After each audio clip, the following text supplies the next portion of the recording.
Good evening, everyone. I'd like to call this meeting of the Sterling Heights City Council to order. If you would, please stand with me for the Pledge of Allegiance and remain standing for the invocation.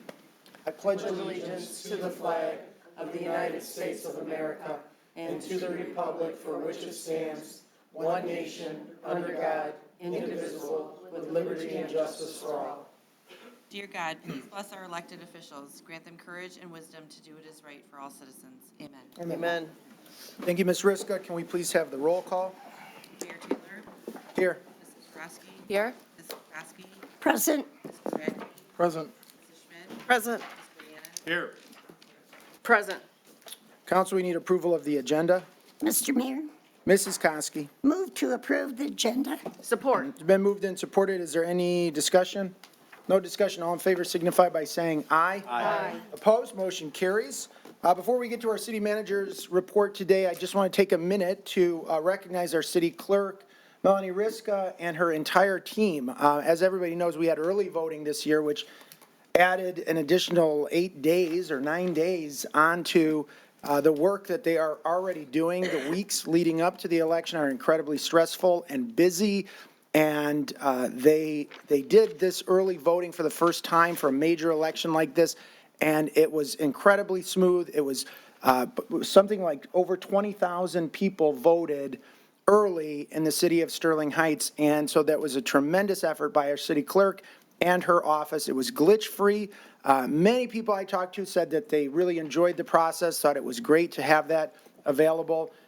There were some wait times, but we did our best and kept wait times to under 30 minutes, even though there were, like she said, 20,000 early voters over 8 days. So we're incredibly grateful to our city clerk, Melanie Riska, the entire city clerk team and staff, and many community members who volunteered. A lot of people volunteer their time to come and work these elections. So I want to thank each and every one of them. They are dedicated, they're hardworking, their attention to detail made it a seamless process for our voters to get in and get out and participate in this very important democratic process. So I want to thank all of you guys who did that. Ms. Riska, you are the best in the state, and that's not even in dispute. And this is a new standard of excellence that I think other cities will be emulating. So thank you to our city clerk, Melanie Riska. Let's give her a hand. And the whole staff. You guys were simply phenomenal. So good job. Mr. Vanderpool. Thank you, Mayor. I wanted to remind everyone that we have our annual Shine Cleanup Day coming up on November 9th, and we'll be meeting at 10 a.m. at the First Church of Sterling Heights. Shine, as many of you know, stands for the Sterling Heights Initiative for Neighborhood Excellence. What happens with this program is we have a group of volunteers, 50 to 75 on a Saturday in the fall. Happens to be this Saturday. We meet at the church. We all get assignments to go out and clean up anywhere from 30 to 40 properties. Takes a couple of hours, and we're helping individuals who just aren't able to do it on their own, raking leaves, trimming bushes, cleaning out gutters, things of that sort. So if you're interested in volunteering or your kids are interested in volunteering, we have a number of opportunities that we could use them for. So they can visit our website, get more details, or simply show up at First Church on Saturday morning. You actually can get there at 9 o'clock. There's donuts and coffee, some networking, and so on, and then we move out around 10 o'clock. So we look forward to seeing everyone there and continuing this long-standing program. We do it in the fall, and then we also have a cleanup day in the spring as well. So again, that's this Saturday. And also, most importantly, I wanted to highlight Veterans Day coming up. First, our offices are going to be closed on Monday, November 11th, Veterans Day. The closure will not affect our refuse collection, so please keep that in mind. The annual Veterans Day ceremony will be held at 11 a.m. on the 11th in front of the police department. The ceremony is hosted by our Community Relations Department in collaboration with other local veterans groups and is open to the public. A brief presentation and ceremony, which will include unveiling of a new Veterans Monument, will be emceed by Chief Judge Sarowski. This year, Scooters Coffee's donating coffee and donuts for the event, And we'll also be giving away free medium coffees on that day to be used at their local establishment for any veterans. In addition, Utica Towing and Dodge Park Coney Island will be providing pizza after the event for those that are attending. So we look forward to residents coming and participating in this important observance. Again, 11 a.m. next Monday in front of the police department. And Mayor, I wanted to call to everyone's attention the fact that we're conducting a community mental wellness strategic plan. We're in the midst of that, and as part of that plan, we're conducting a survey. We encourage residents to go to our website to complete the survey.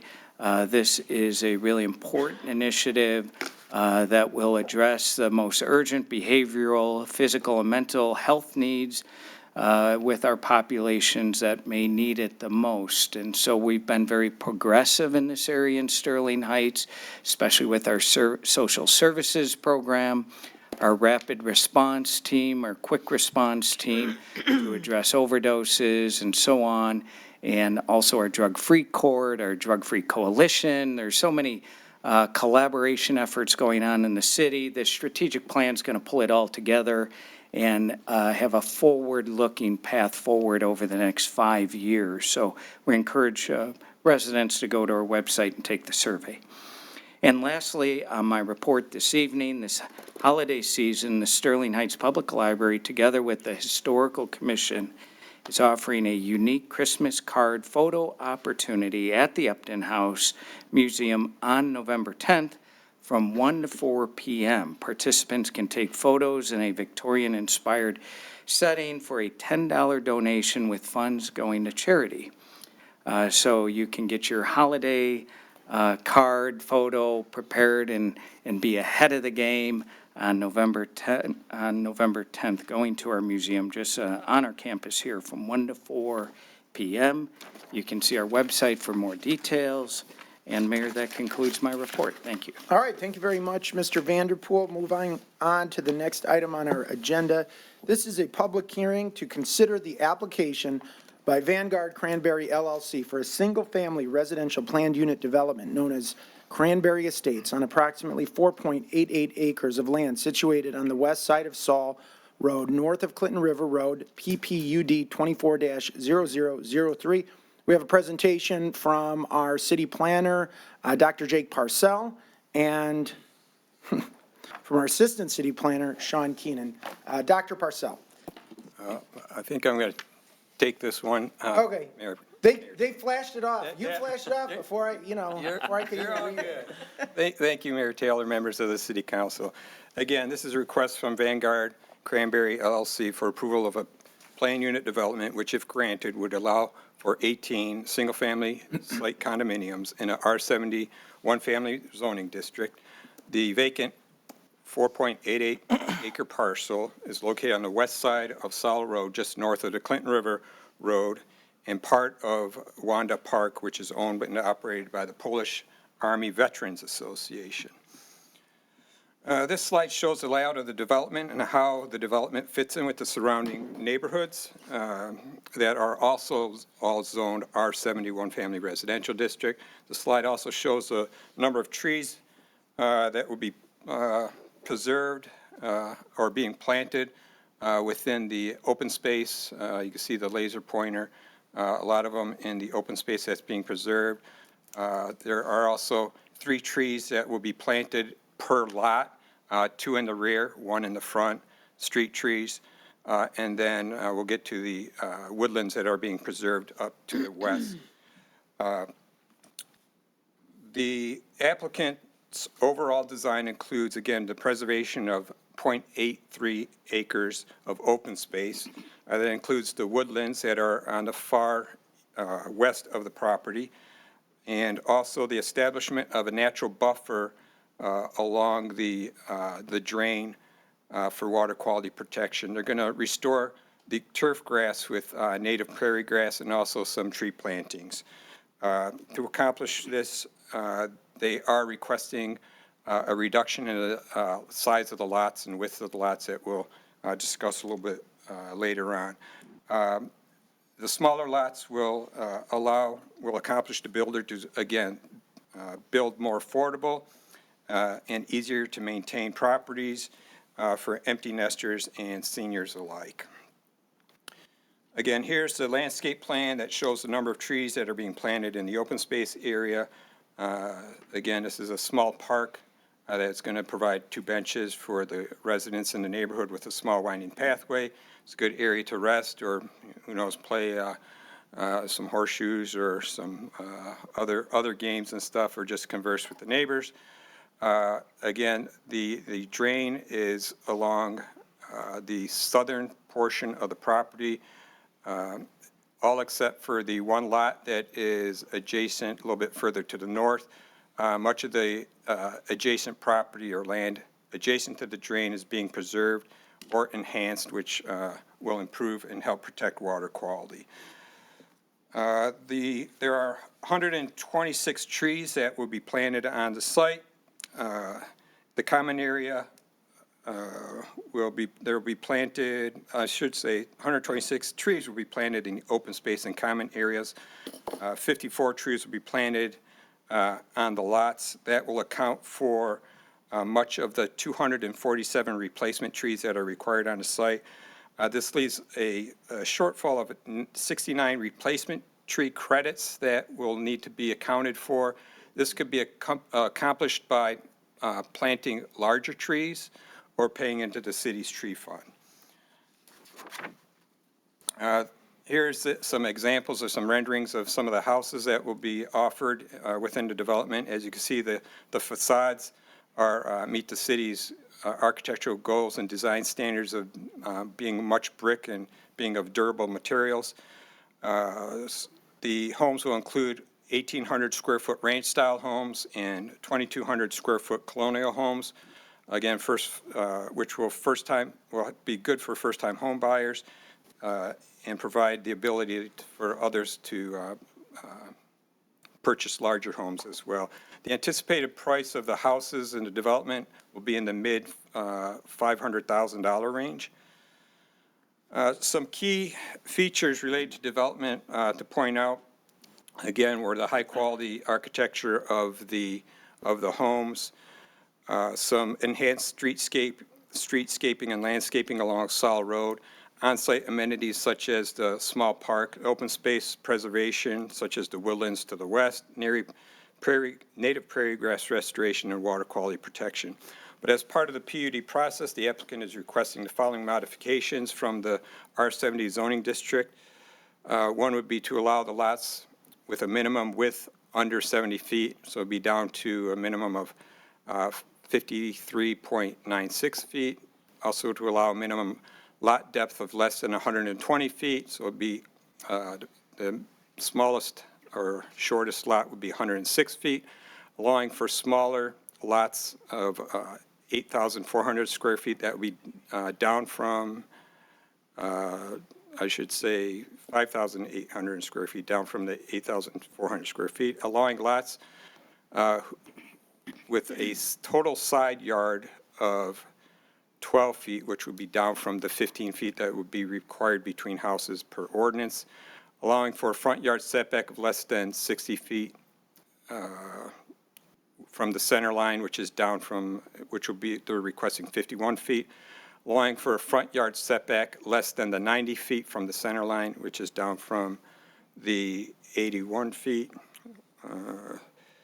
allowing for homes to have a rear yard setback of 35 feet. We're going to get to this in the next slide. That would be down from the 20 feet that would be permitted by ordinance, and allow for lots to exceed the 30-foot maximum coverage of up to 30.1 feet.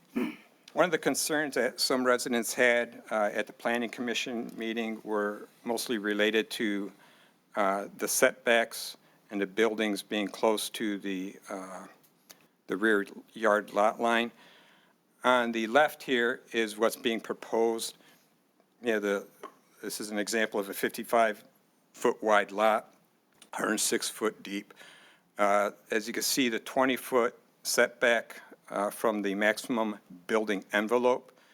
The developer is proposing not to extend into the rear yard setback that would be permitted by ordinance.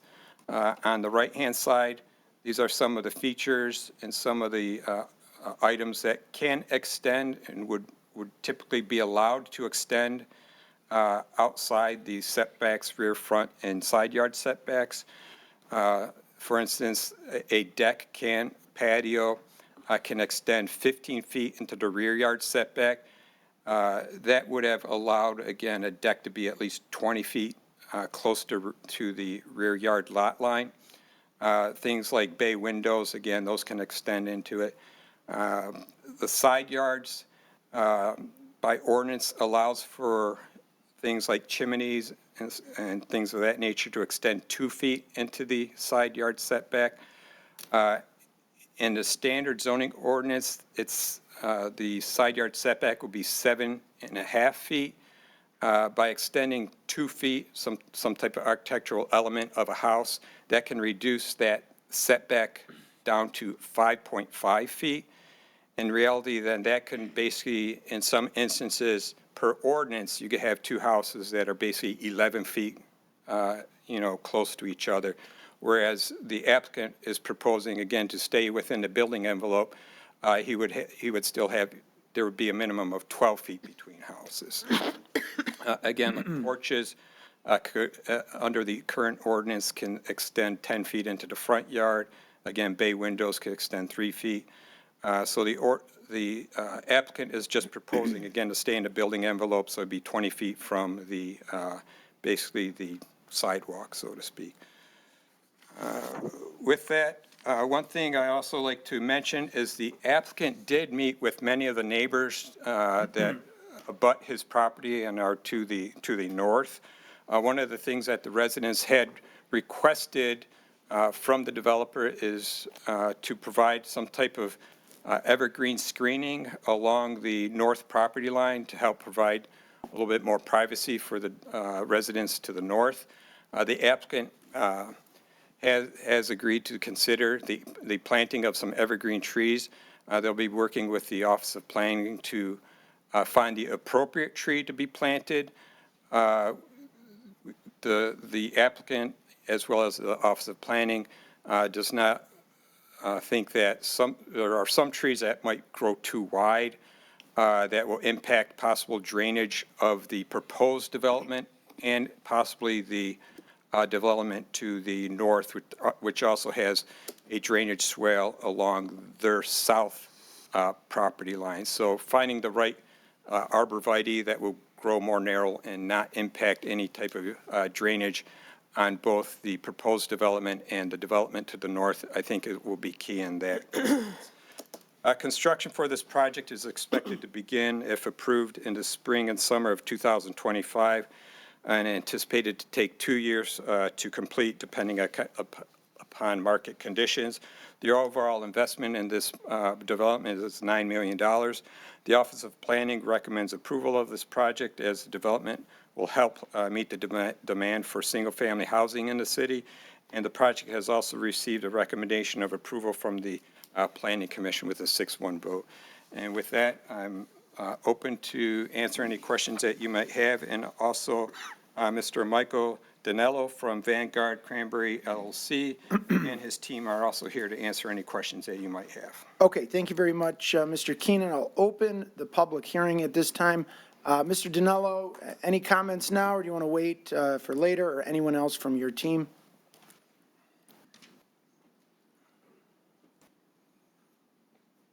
Good morning. I was up late last night. Good evening, Mr. Mayor and Council. My name is actually Jim Epping. Mr. Danello and his team are in the audience tonight. I'm the land planner and landscape architect. We have Bill Thompson, our engineer, with us as well. So our whole team's here to answer questions. Appreciate Mr. Keenan and the entire staff going through such a detailed explanation rather than reiterate it. I'll simply say that we're really excited and proud to be here. Mike and his team have done a number of great developments in neighborhoods in the city of Sterling Heights. The most recent were the reserves over on Ryan Road. And if you're familiar with that, this will be similar.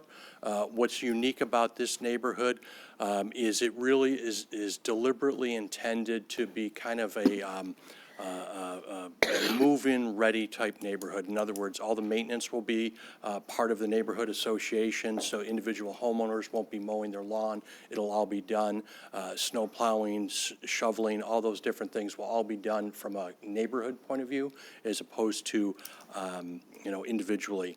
So it really is kind of that turnkey type neighborhood that we think that both empty nesters, retirees, and frankly, even young professionals and busy young people starting off or maybe people whose kids have moved out. So our goal here is to build homes that are slightly smaller than maybe some of the big 3-4 bedroom single-family homes, but still really, really high quality in the city. We're proposing them at a size that, by today's standards, they really fall within that moderate price range.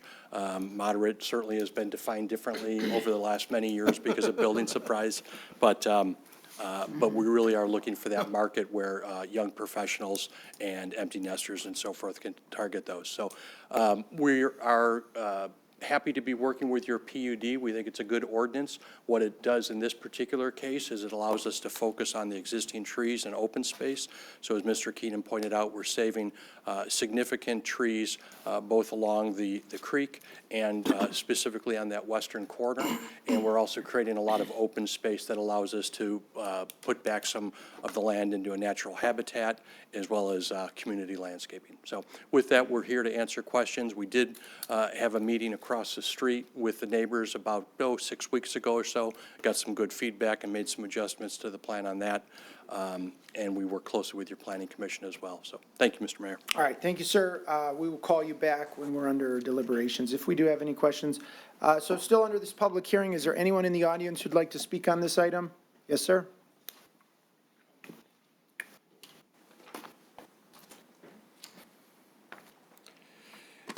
My name is Vince. I've lived on Purnell Drive for 29 years. Before we bought this property, we checked into the zoning of the field behind us. It was R70. We could live with that and expect it to stay that way, except for some very good reason. This PUD is not a good reason. The property can be developed R70, we were told, with one less home by the developer, so 17 homes. So it can be developed.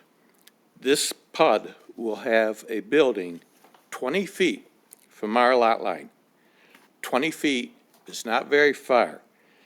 It's about the length of a pickup truck. Very, very close. When I looked at the homes at the reserve, which are identical or very similar, I thought there were two-story homes. But then I noticed there are no windows at the top. They were one-story. We will be close to a brick wall on these very high homes and only 20 feet from the lot line. This is a quote from the agenda package. The reduced lot size and setback allows for the bigger footprint for the homes. I asked the council, does Sterling Heights need $500,000 homes on small lots infringing on their neighbors? There's been some talk about trees. The largest landmark trees are on the very north end of the property near the lot line. One example is a large oak tree with two 30-inch diameter trunks. It's 16 inches for an oak tree to be considered a landmark tree. From a Purdue University website, an oak tree with 30-inch diameter is estimated to be 120 years old. If this parcel was left R70, the builder might choose to leave the bigger trees in the back at the lot line because his buyers might like it. The trees on the rest of the property are small compared to the trees on the north lot line of that property. When you vote in this pub tonight, please consider if there's enough benefit to change an existing law that will hurt the Sterling Heights residents of Purnell Drive. Remember, the rear setback of 20 feet is the length of a pickup truck. this property can be developed R70. I'm asking you, why change it? It's the law now. It can be developed. 20 feet is really infringing on us people on Purnell Drive. Thank you. All right, thank you, sir. Anyone else under the public hearing? Yes? Yes, sir?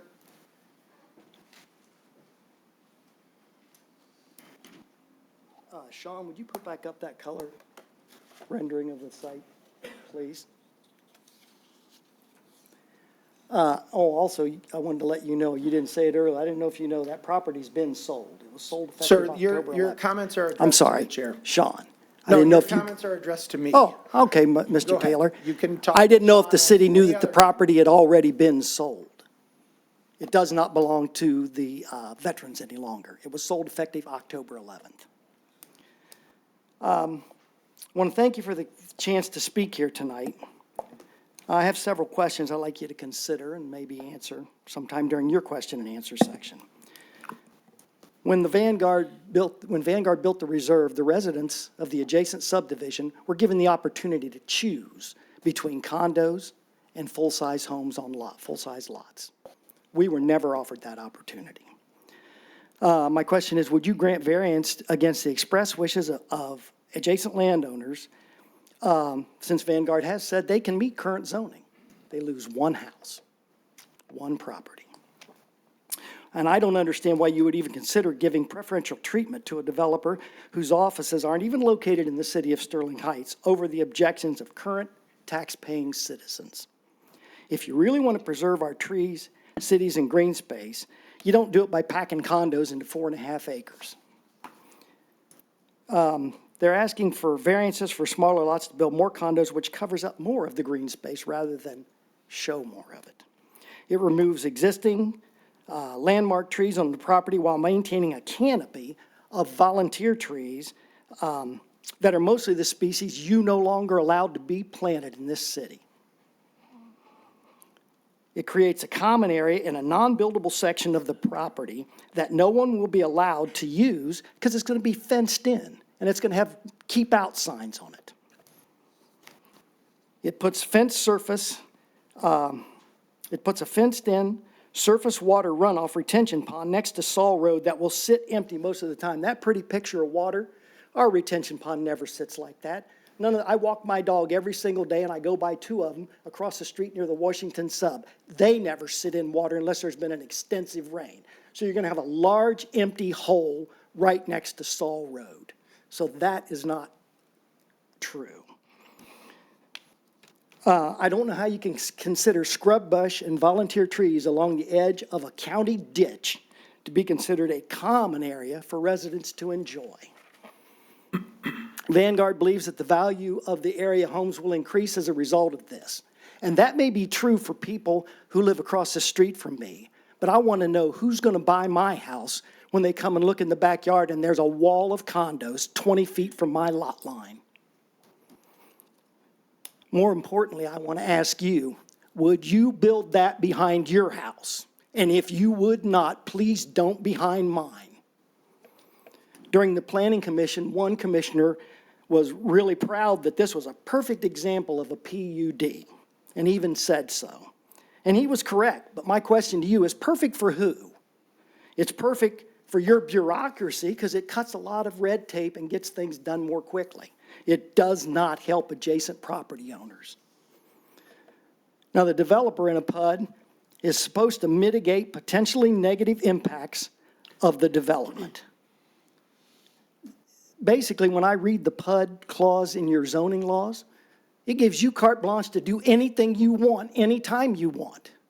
And there are other buildings in this city, I think, which represent that. In conclusion, I believe that the previous owner of the property had the right to sell their land. I would never deny them that. When I moved in, I knew someday it could be developed. Matter of fact, I thought it'd be developed sooner than this. All right, sir, if you could wrap up. Okay, I'm close. And they have every right to buy Okay, the property. thank But please, follow your own laws. Understood. Thank you, sir. Thank you. Anyone else on this public hearing? If not, I will close the public hearing, and council, we need a motion.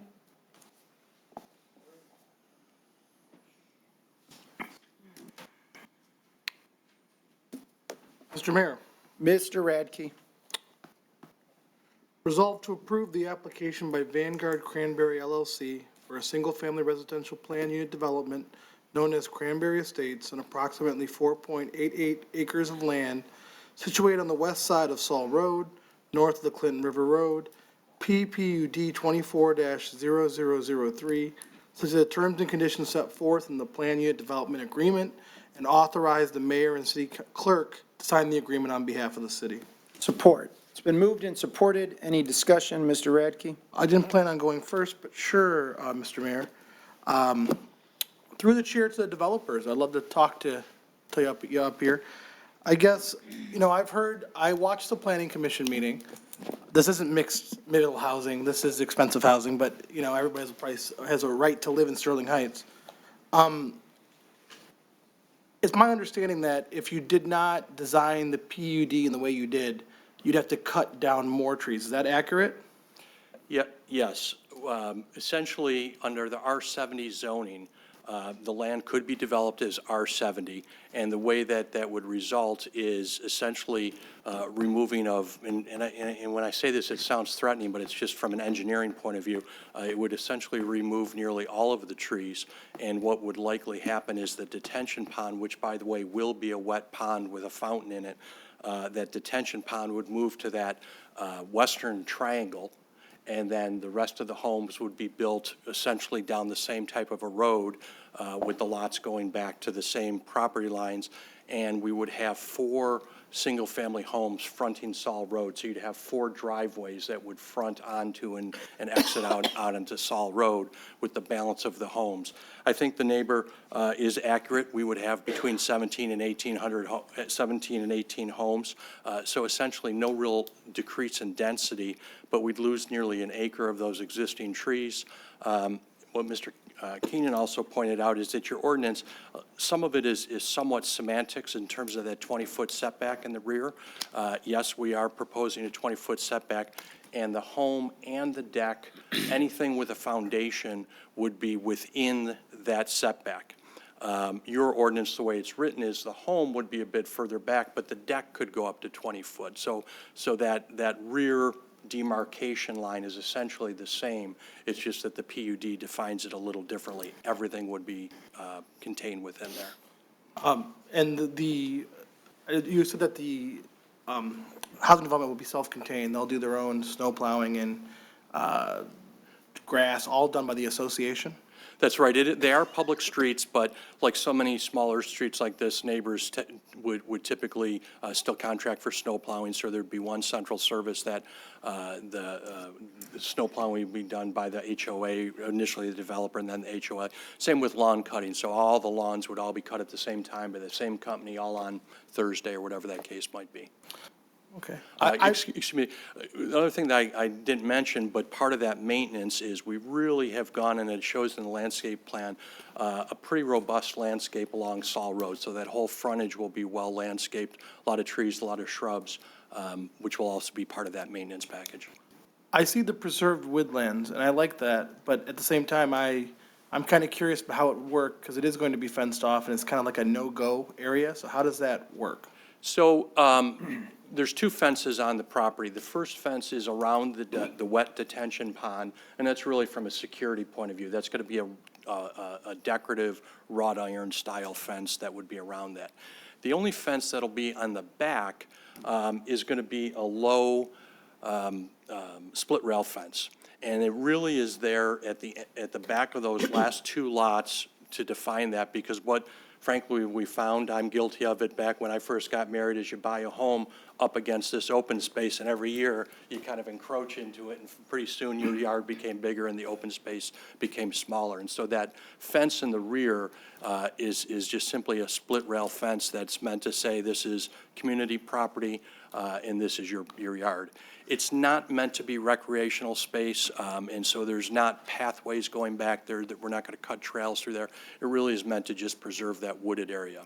We do have, I guess the picture's not up there, we do have that small park that's meant for the neighbors to enjoy, and then that area behind the other lots, again, doesn't have trails in it, but it's meant to be just kind of a open area.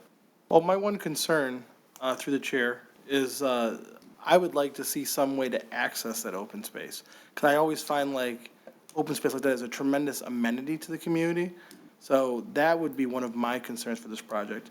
Additionally, I see that you want to work within the building envelope, but as a city, I think we encourage bay windows and porches and things that create a neighborhood feel. I'm not so, the backside with it being 20 feet off the wall or the property line, I'm not as much of a thing for, but I feel no need to ban someone who wants to have a porch because those porches are what create community connectivity. Completely agree with you. We're not banning them, and when we saw those elevations, in fact, we will have them. Building envelopes are funny. They're kind of, an imaginary line on a lot that says you shall not, encroach over there unless it's a bay window, those type of things. What we're saying is our homes will have all those same articulations. It's just simply that those elements won't go past that line. And so we'll still have the front porches, we'll still have fireplaces and bay windows. They just simply won't go beyond what we're telling you. They won't go beyond that setback line. During the public hearing in front of the Planning Commission, one of the planning commissioners asked about the width of Cranberry Court. And I actually kind of agreed with what his statement was, which is if we could narrow Cranberry Court, we could actually create a little bit more space at the rear of those buildings that are facing the Purnell Street. Have we, I guess, through the chair to Dr. Parcell or Mr. Keenan, have we discussed that at all? Maybe narrowing the street and creating a little bit more space for the neighboring property owners? The streets do meet the city's minimum width. And also, one thing, it's there, that width is there also for fire protection. So, Well, I guess my question would be, I understand that, but we have streets all over the city that are narrower than that minimum width. And we still offer fire protection to those homes, do we not? correct, but that would eliminate being able to park on one side of the street. There would be no parking on the street then. Well, I think we need to revise our fire codes, because I think some of them don't make a lot of sense, especially something like this. We're talking about, in the next set of bills, we're going to be talking about street calming devices, but the number one street calming device is to narrow our streets. I think it's kind of silly to say we can't narrow a street, but then we're going to go and try to create a device to narrow a street. So I think that we need to work with the fire department to create a plan for streets like this so that we can create a little bit less width to both slow speeding and to give a little bit more of a buffer for the property owners. Because it's silly to me that we're now requiring a larger street in this subdivision than we would require in most streets in the city. That seems to be counterintuitive, doesn't it? Not, in my opinion, it does not, only because, again, if you want to be able to have parking on the street, for if you have Thanksgiving, you have people over, you have to have some room for those visitors or family members to be able to park, and the closest spot would be on the street. If you narrow the streets any further, that would limit the parking on the street and kind of, in my opinion, make the neighborhood less desirable if you cannot park on the street. Some of the traffic calming devices, I do agree, some of them are narrowing of the street. I'm not sure if it's the total street in a subdivision. Those might be in other areas that will allow other areas for off-street parking. But in this instance, the narrowing of streets, in my opinion, would not be something that would be recommended. Okay. That's all I have now from Mr. Mayor, but I reserve to come back. Okay, thank you, Mr. Radke. Anyone else? Mr. Mayor, Mrs. Kosky. through the chair to the gentleman there, a couple of questions. Mr. Keenan, could you put your map back on?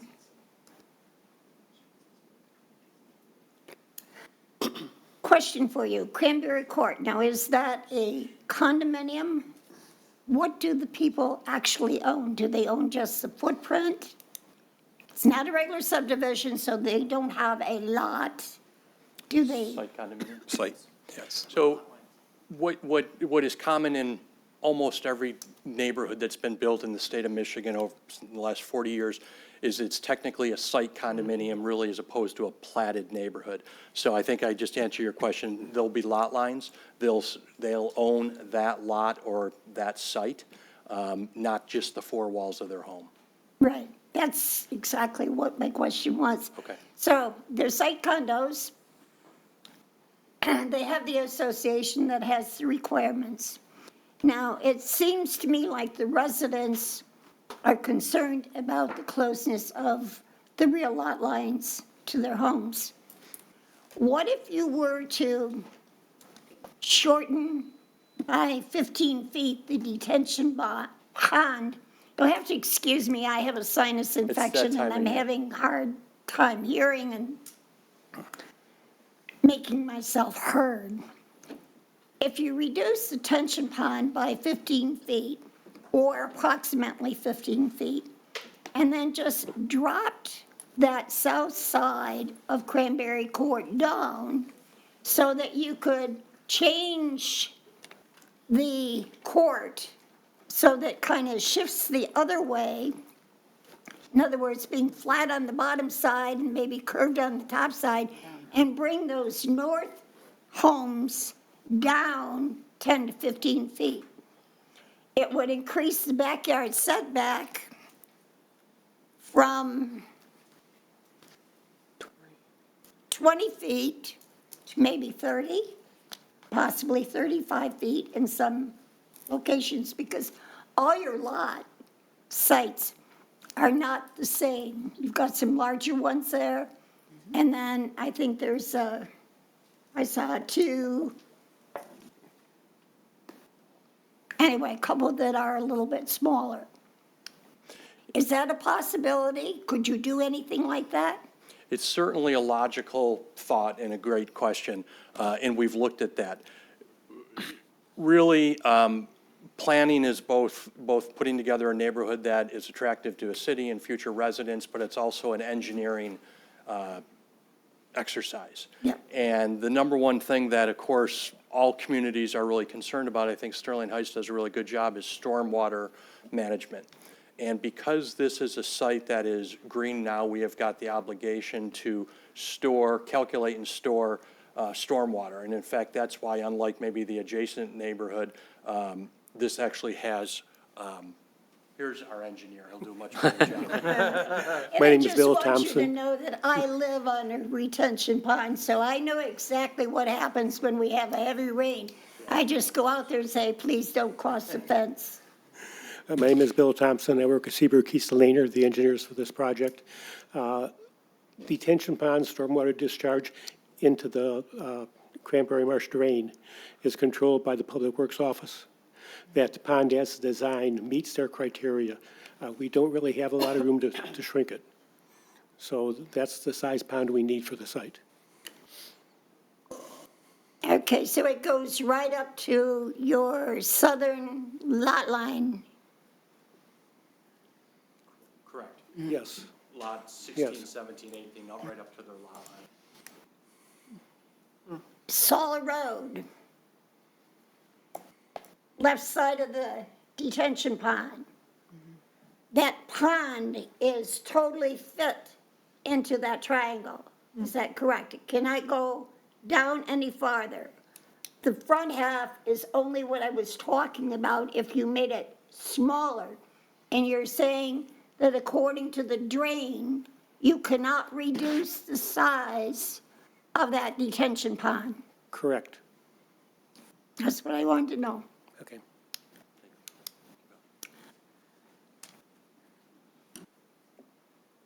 That was my only suggestion. In fact, in one of our early designs, Mike and his team said, hey, can we slide that down? And Bill did that, and because of that drain, it's kind of pinned down as low as it can go. Yeah, I wasn't really aware of Cranbrook Drain or Cranberry Drain until this project.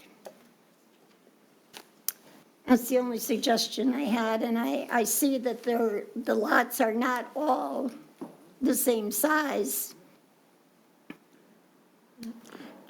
And you've got 2, 3 that are larger, and there's no other way that you could. 12 is larger, as like in most neighborhoods, any lot around a cul-de-sac are always a little unusual because we have to push the home back a little bit further for the the front setback. And so 12 is kind of, that's why it has that rounded corner, and so that house will have to be set back. It will appear to have a larger front lawn because the home will have to go back to where it can be squared out. I live, as I said, on the detention pond, right at the head of the court that comes down. Okay. My front yard is like this, very small. I think I've got maybe about 30 feet in the front. I can't have a tree. I have barely enough room for a mailbox. Okay, But my backyard is mammoth. all right, like those few. And that's why I was looking at this. Basically, I'm lot number 10.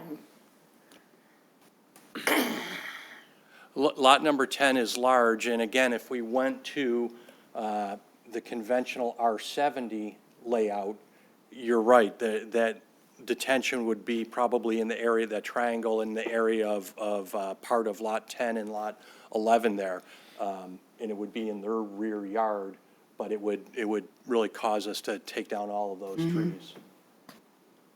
Yeah, and I like the idea of the nature preserve because I'm really fond of nature preserves that are kept the way Mother Nature made them, and they should be kept that way and not turned into a park.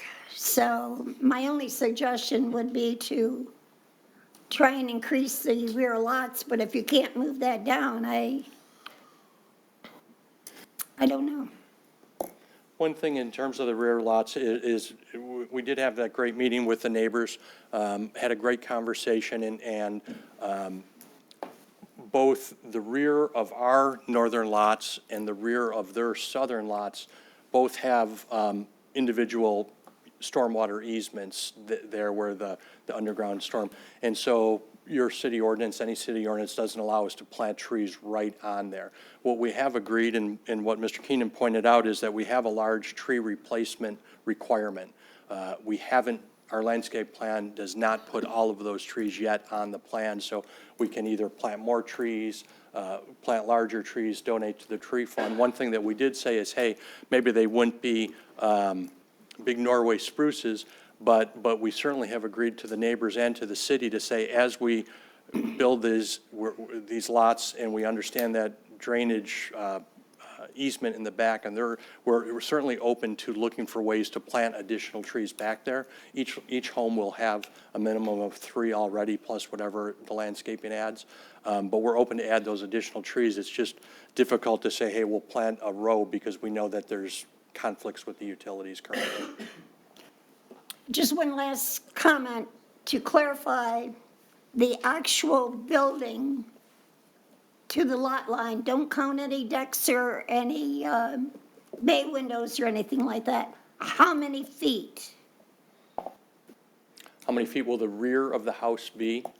The actual structure of the house to the lot line. I'm gonna phone a friend in a minute. We're proposing 2 different style homes, 2-story colonials essentially, and then ranches. The ranches are larger because all the square foot, so the ranches will go further back than the 2 stories. The 2 stories will have larger backyards. Mike, do we know the total depth of the typical ranch? Yeah. Mike Dinello, Vanguard Real Estate Group, on the development team. I think it's important to note that in the build envelope, we're proposing to capture kind of all the design elements, the entire footprint of the home, including bay windows, patios, and we say that because we're largely focusing on ranch plans that we used formerly at the reserve on 19 Mile and Ryan. And so these home sites are essentially the mirror image in terms of dimension. For this site, though, through lessons learned and feedback from some of the homeowners in the reserve was that they were excited to see a variety of plans. So when you go to a 2-story home, that footprint kind of shrinks down because that first floor is not so large. And so what that does is it affords you a lot more of a dimension in the rear yard for the patio. So we have a maximum depth of 65 feet, but really that's only in play when you have a large footprint ranch, where we're maximizing a ranch size. In the case of a colonial or even a 1.5-story home, that first floor kind of condenses a little bit and it lends itself to more area in that build envelope. So I know we're kind of focused on this setback, but not, different than reserve, this site will have a variety of floor plans. So I think we can expect two-story homes, single-story homes, and story and a half. And so we're certainly excited to be back in the city. One of the things that I wanted to point out that was really a unique thing with the reserve is that the vast majority of the purchasers and owners that purchased on 19 Mile and Ryan in the reserve came from the city of Sterling Heights.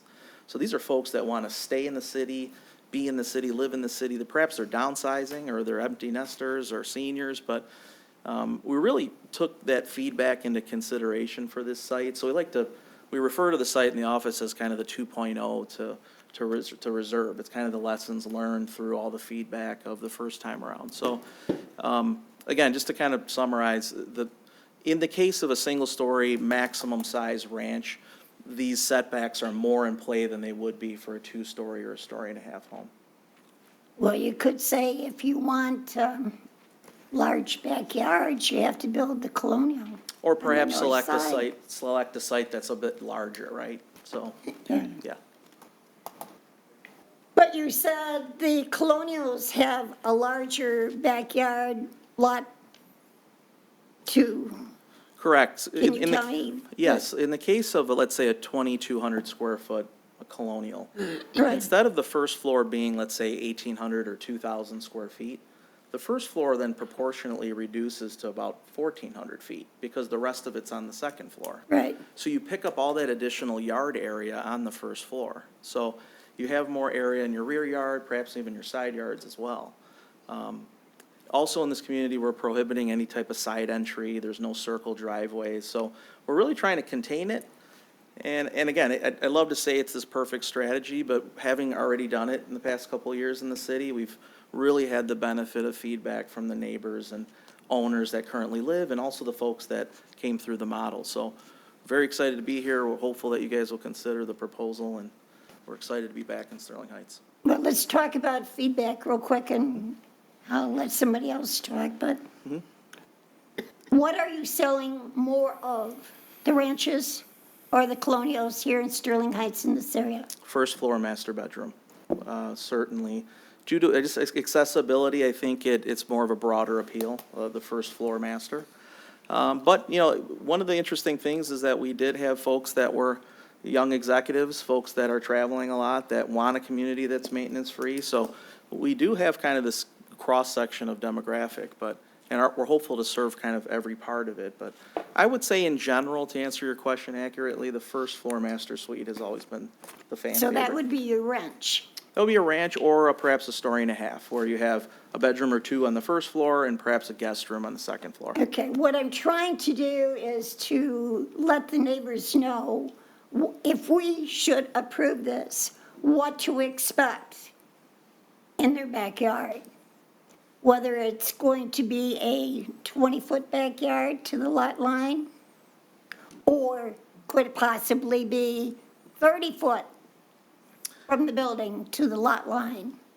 I think it's measured from the lot, and I think the concern is the measurement from the lot line to the nearest foundation, whether that be a patio or deck or what have you. I think at a minimum, we're proposing 20 feet.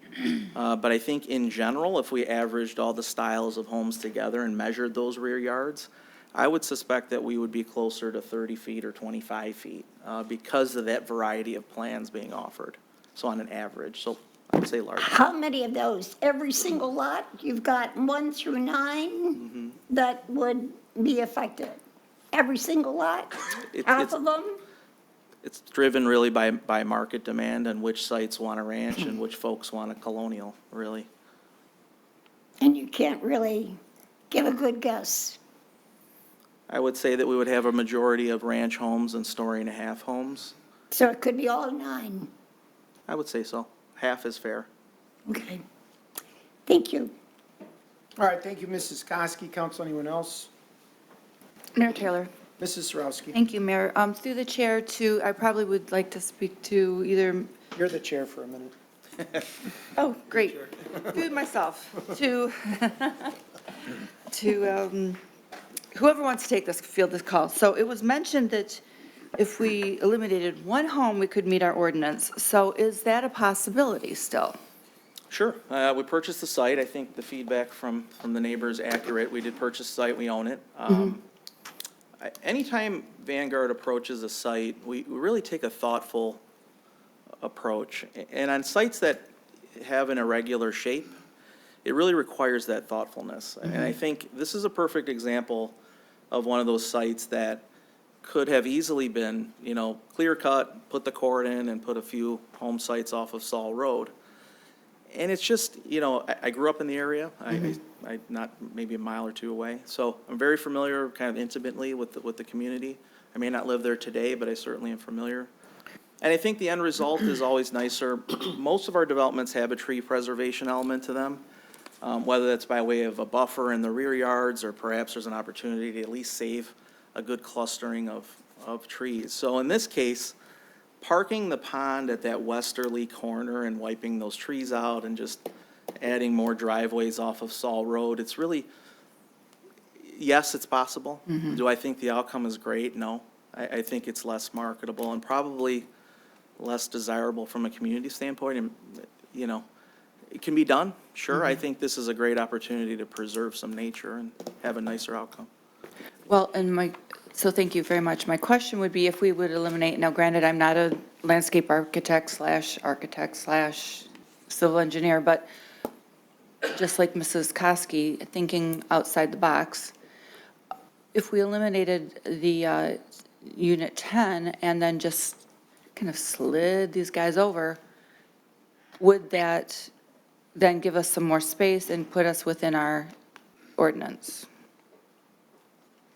Well, the only thing that would put us within our ordinance would be to clear out all the trees and because your ordinance calls for bigger lots, and to get those bigger lots, you basically have to use every square foot. And so when we say, would it get us to within our ordinance, I think that there's a way to do that, but it would essentially, trade off nearly an acre of preserved trees and then the returning some of those native prairie grasses and everything.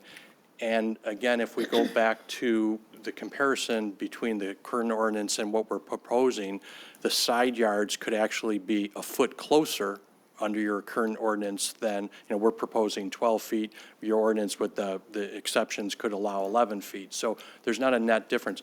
The rear yard, yes, would go from, at the worst case scenario, 20 foot to 35 foot. But then again, the decks and the raised decks and patios and things could all encroach into that up to that same 20 foot.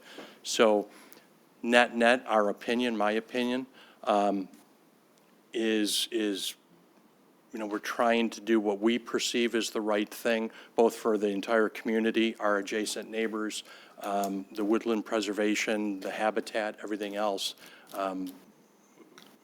We think that's at least our thought process. So you guys keep saying to get to our 70, you would have to clear cut all the trees.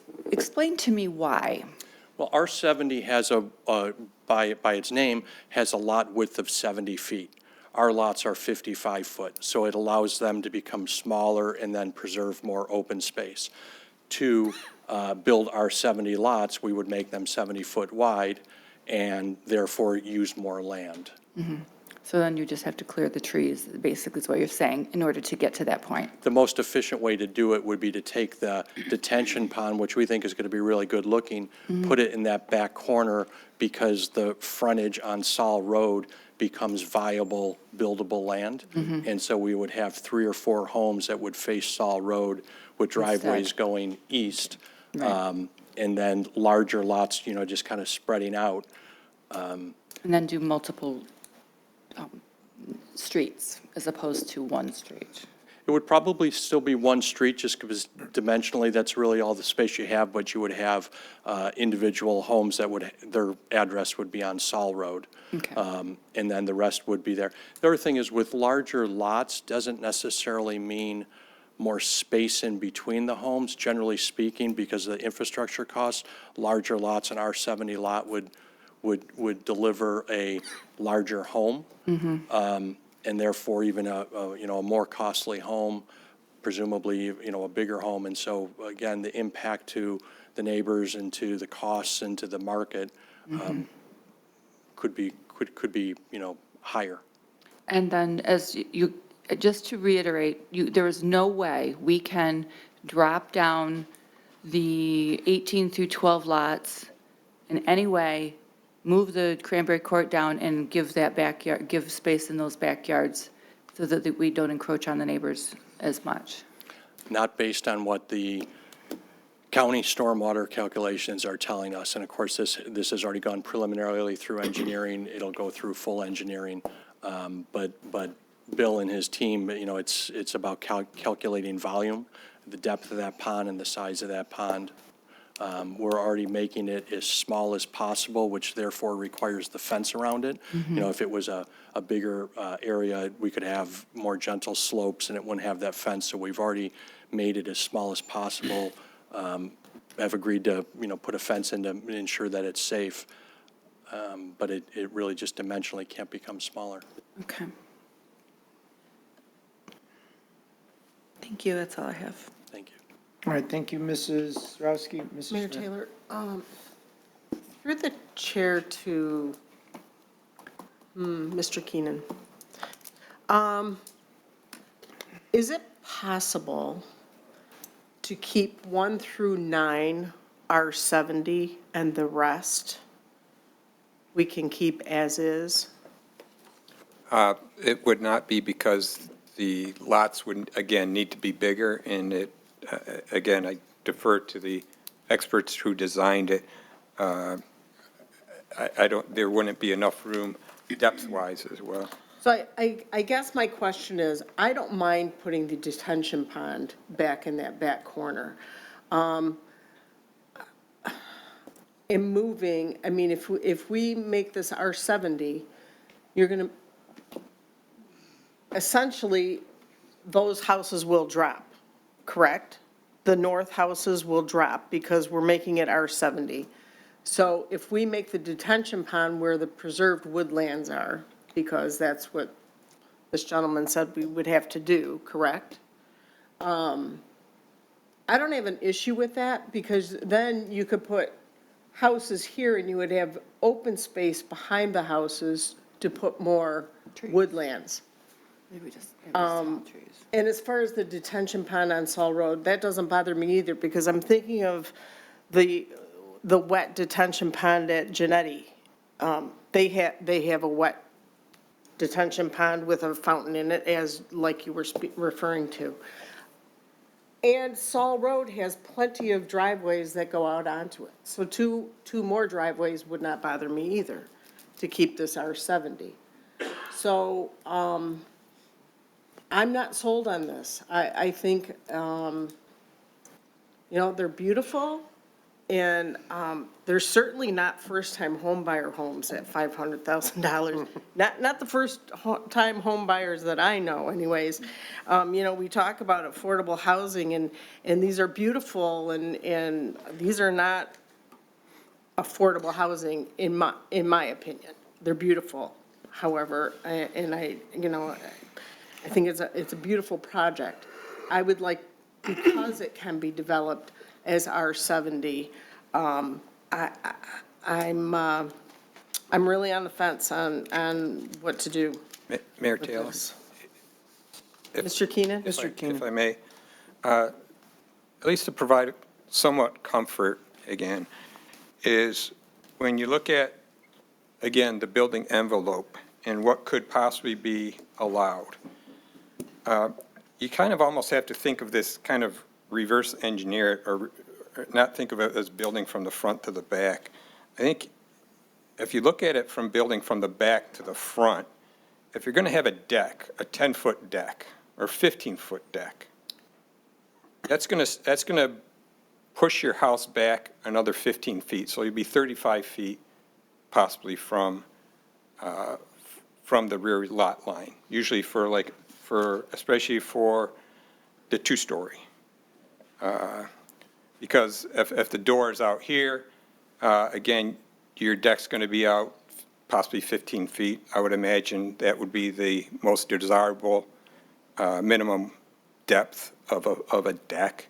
You might have this small protrusion of the bay window, 3 feet, but that would push a two-story colonial like this, 35 feet from the rear lot line. And that would be, so that's the deck and that's the patio. Whereas if it was built conventionally, that deck can extend into that rear yard and could be 20 feet close to the neighbors to the north. It might not be, the building might not be set back as far for a single story for the design that's to the left here, since you have the master suite that extends out and the east portion of the house is set back a little bit, so the deck won't, at least on this one, this is I think a 9 feet 6 inch deep deck.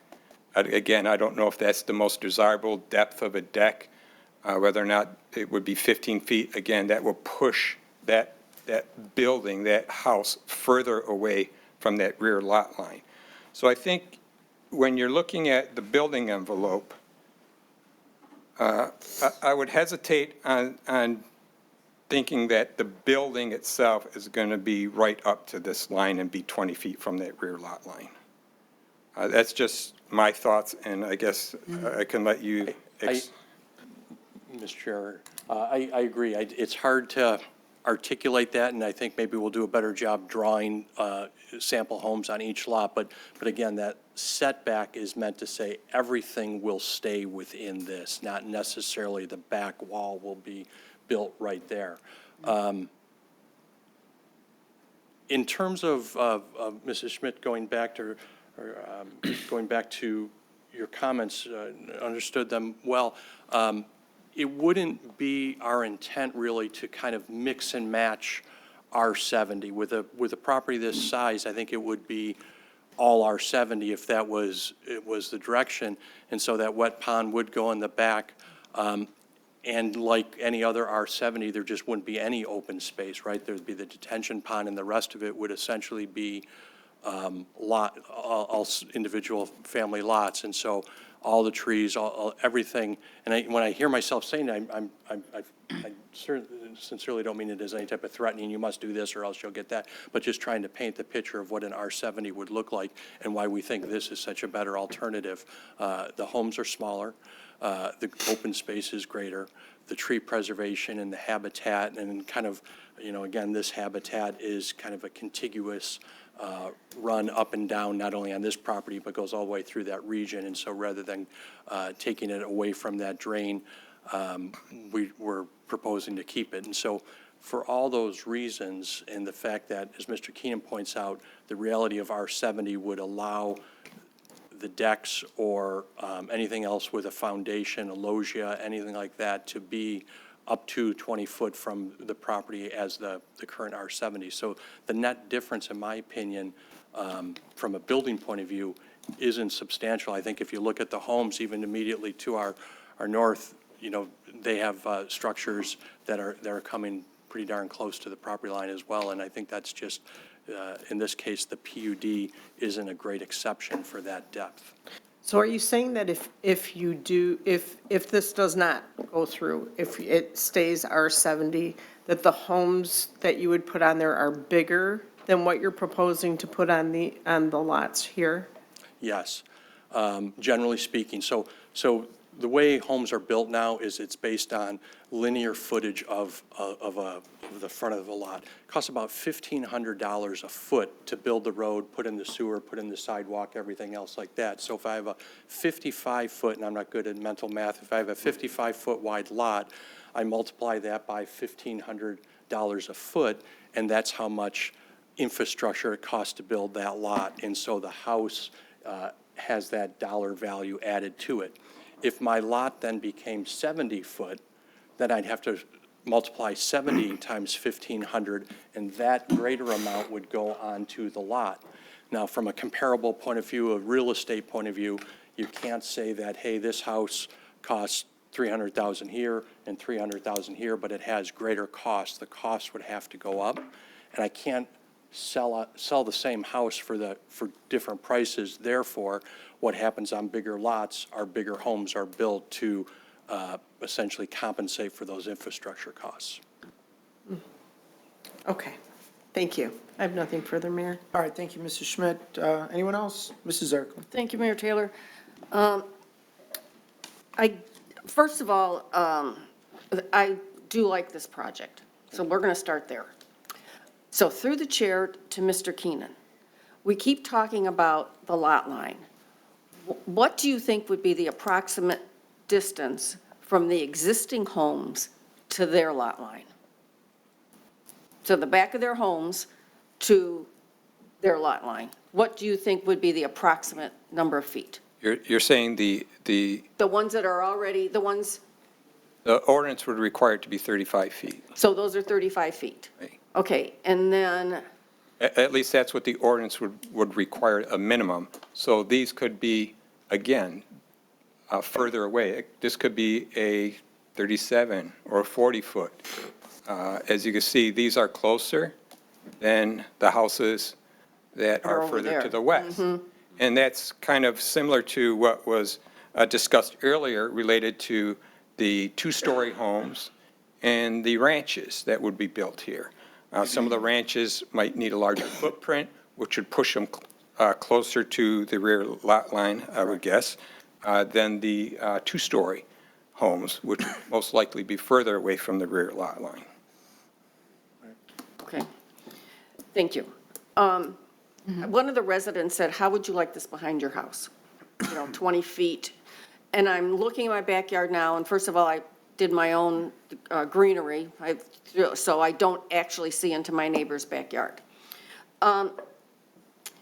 We've learned that the houses that we have now, probably where the residents are talking about, the ones north of this development, the home that I'm in, we had a house with a good-sized yard. And we know now that people are looking for a larger home on a smaller lot because, and that goes into like the northwest end of the city where people don't want the yard work and they aren't in the yard. You're not going to see swing sets or in some cases, you're not going to see a pool or anything like that in the backyard. So would I want this in my backyard? I have to say yes, because we're crying for housing. I'm not sure I like the price point of these, and we have been asking for condos rather than apartments, so you're giving us that. And I like I like the idea these are, now, I guess my other question, we talked about reducing the development by one home, but does that mean the price point of the homes that you will be building will go up because of the elimination of that one home? So it's through the chair, to whoever wants to answer me. I think that that's a fair assessment, yes. If the homes were to become bigger, they would become more expensive. I will add to your point about the homes, because I have young kids who are trying to buy their first home. It's crazy. I chair the zoning board in Independence Township, and we had a case before us the other day, and the builder said that the exact same home that cost $400,000 last year, not even before COVID, but cost $400,000 last year, now costs $500,000. So it's, my first-time home was under $100,000. Prices are crazy, but from a cost point of view, it is related to square footage. Okay. So, yeah, okay, and then we talked about the odd-sized lots on 10 and 11, but you've answered the questions as to why they would stay exactly the way they are. I know that there are concerns that could be 20 feet, something from the lot line, but this isn't an apartment complex, because the people come here and they don't want three-story anything behind their houses. Here you might have a colonial that would fit in with the neighborhood. So I feel that this could work. It's different. This isn't the only little pocket development that we have in the city. I think there's actually 2 of them that are on Shaner that would be north of Clinton River on east and west sides of the street that are similar to this, that abut another neighborhood. Now, whether it's actually 20 feet from their, you know, their lot line or not, I'm not sure, but I do know that they abut other, you know, single-family homes. I think you've done your homework. I think that planning department has done theirs as well. And I think you've explained why you can't make the changes that maybe we would, you know, would like. So I think this will be great. The only thing, it's the cost. And I know there were people buying them. It's there because whether they'll probably go in debt more than, you know, in order to own something. But as you were saying, the cost of what you paid last year for any kind of building costs is different than what you're going to pay this year. And I get that. You can't save money fast enough to keep up with what the cost is going up. So, but that's nothing we control. So, I think this is a good addition to that area, so as long as we do everything the way we're supposed to, I think we can satisfy both the new people coming in and the people that already live there. So, nothing further. All right, thank you, Mrs. Zarko. Mr. Yanis. Thank you, Mr. Mayor. So just to be clear, along the lot line, because the drainage, right, we can't plant any trees, can't put any fence, can't drill anything into the ground, right? Is that correct? Correct. Right, there'll be a stormwater line that goes parallel with the lots and then occasionally comes out to the road.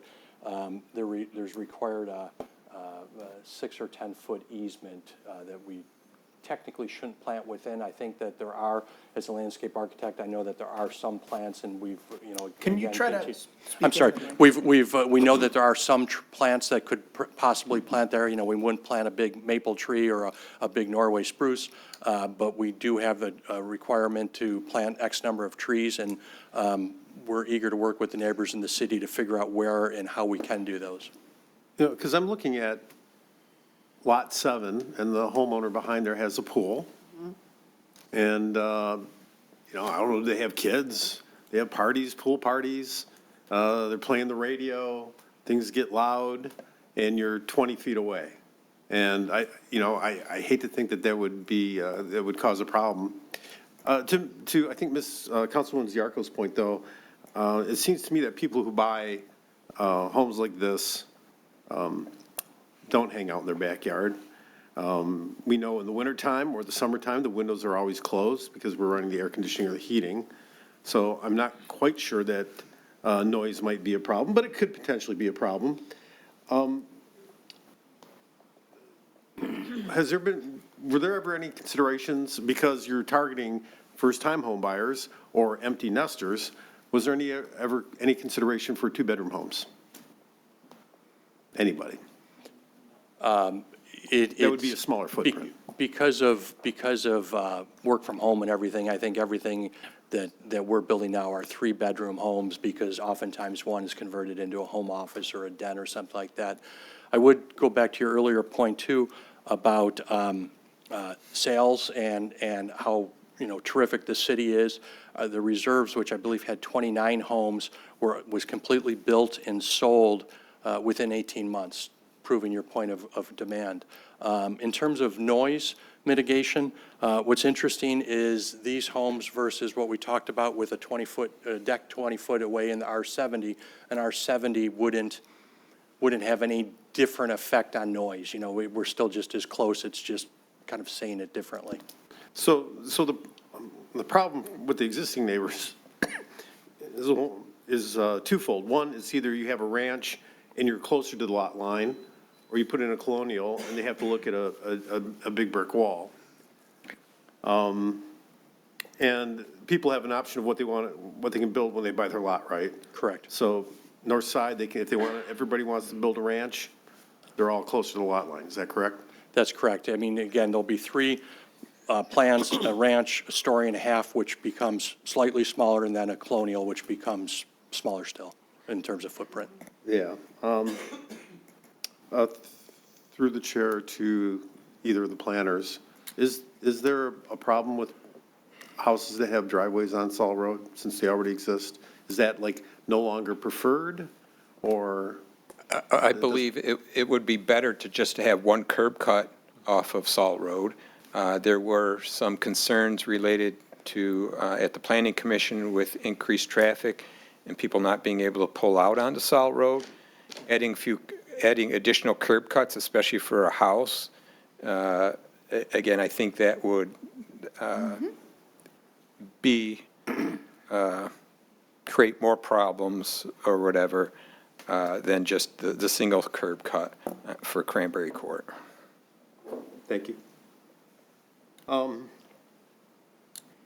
Yeah, and I guess I'm going to make an assumption, since you already have built subdivisions like this, that people with kids tend not to live there. There's no kids playing on the streets or something like that, so, okay. And I will, since it was brought up, I will say, the width of the street, the one subdivision that's off of Shaner on the west side has a narrower road, so the city doesn't plow it. They have to hire their own. I can tell you from my experience that if there is ever a fire on one of these homes, and the fire truck comes in, and they hit a hydrant, and it could, in a narrow street, could potentially block another fire truck, or the ladder truck that needs to access a roof could block it. So, we need a wider street. We just do, for fire protection. It's a beautiful looking project. I get it. I do appreciate the one curb cut. I do appreciate what the neighbor had to say about houses being so close. The old saying, strong fences make good neighbors, and there's no fences here in this project. But I would really like to see some sort of buffering between the property lines. And I don't know how you can do that if you can't drill into the ground, through the chair to the planners. Any thoughts on that? Again, the applicant has agreed to consider putting a row of evergreen or arborvitae trees. I believe also, if that was not feasible, I would ask the developer if they would be willing to install a 6-foot vinyl privacy fence along the lot, that is. But then again, that's not what the neighbors were requesting, an evergreen trees, which the applicant had agreed to pursue. So the neighbors requested the evergreens? That is correct. Okay. Okay. All right, I appreciate your information. And so, colleagues, the only other thing I'm going to say, just to comment, my frustration again with the PUD ordinance is, it's, here we are playing let's make a deal again. These people come here, I don't know how much money you've already got poured into this thing. And if we vote it down tonight, it's dead for what, a year, right? You got to wait for a year to come back. And we're saying, well, how about you do this and how about you do that? And this is just maddening. It's absolutely maddening. And I don't think it's a very good process to, develop the city. Because you never know who's sitting up here and who wants what, and so on. So, all right. That's all I have, Mr. Mayor. Thanks. Okay, thank you, Mr. Yanes. Do you have an estimate? Do you know how large these houses will be? Like, do you have a range? Yes, I actually have it written down. In an effort to contain the costs as much as we can, we're saying that the ranch homes will be 1,700 square feet, and the two-story colonials would be 2,000 square feet. So between 1,700 and 2,000 square feet. Okay, and on a R70 lot, I mean, you could build significantly bigger than that, even on a 55. My brother bought a lot in Royal Oak, and I think it was a 50-foot lot, and he ended up not building on it. But they built a house there anyways, and it's a 3,500 square foot house. Because I think Royal Oak only allows you to build 3,500 square foot house. 3,500 square foot house on a 50-foot lot, okay? And it's massive. Yeah. And, it sells for like $1.2 million, which is nuts. But, so, I think that's why we have to have some perspective that you have $600,000 is a lot of money, but there are people out there buying double that on the same lot size. So I get it, that if you went to R70, I think you'd just be speculating, and I can speculate as well as anyone else, but, you could be building 3,000 square foot houses on an R70 lot, and I don't know, you'd probably, maybe you couldn't if you couldn't justify the cost of it, but you'd definitely be building at least 2,500 to 3,000 square foot. And so I think that size, sir, you can't see me because, but, in response to the resident, I don't see R70 as any sort of like a compromise that benefits the residents on Purnell. If anything, it could be worse. The size of the building could be massive compared to what will be there. And, unlike a lot of the other PUDs that we've had come before us, this is pretty similar in nature to what the original zoning was. I mean, looking at this, you might get an extra 5 or 10 feet of buffer between the lot line and the end of the building, but maybe not. So on average, we're talking about, a third of the size of a pickup truck, to use that analogy, is the difference that would be saved if we went to R70, but the buildings would be much bigger. The cost of the buildings would be much bigger. The preserved woodlands would be gone. There'd be multiple curb cuts on Saul Road. You'd take what is a nice wooded area and a little pocket park for the residents, get rid of those entirely. And so I don't see those trade-offs as being beneficial to anybody. Certainly not the residents on Purnell. So, I'm very comfortable with the way that this is proposed. I think you you tried to find a way to satisfy as many people as you could here, preserve the green space, preserve the trees, have these houses be somewhat affordable, which is all just, very relative, but like, look at that. Bill, how much do you have an estimate of like what a 1,700 square foot ranch house would sell for? Based on our comparable sales, we're low to mid fives. Wow. It's my house. It's crazy. Yeah. It is, but it is what it is. I like that saying because it doesn't really communicate anything, but there's not much you can communicate. Okay? It is what it is. That's what the market is asking for. That's what the market demands. That's what you're going to get. So gone are the days. And I know I've heard from residents say, well, why don't you build these affordable houses? My first house in Sterling Heights was a 1,600 square foot, 3-bedroom brick ranch. And it's like, well, I tell them, developers aren't really building those anymore, but you guys kind of are. It's just the problem is that the market is, the cost of building it is much higher, the cost of the land is higher, and the market is setting a much higher price for it. So there's nothing we can do about that. There's nothing I would really even want to do about that. I know I'm familiar with what you guys have done. I'm familiar with the work that you've done. I know, sir, you'd sent us a text message earlier and asked us, and then you asked those questions. And I don't really think it's incumbent on the developer to go out to neighbors and say, tell us what you want to build on land that you don't own. I'm not sure that that's exactly what happened at the other one. But even if it did, I don't think that sets a precedent that has to be followed here. There's also discussion, well, we're property owners and we're taxpayers. And I think in the same breath or the next breath, it might have been from a different speaker, but you guys own this property?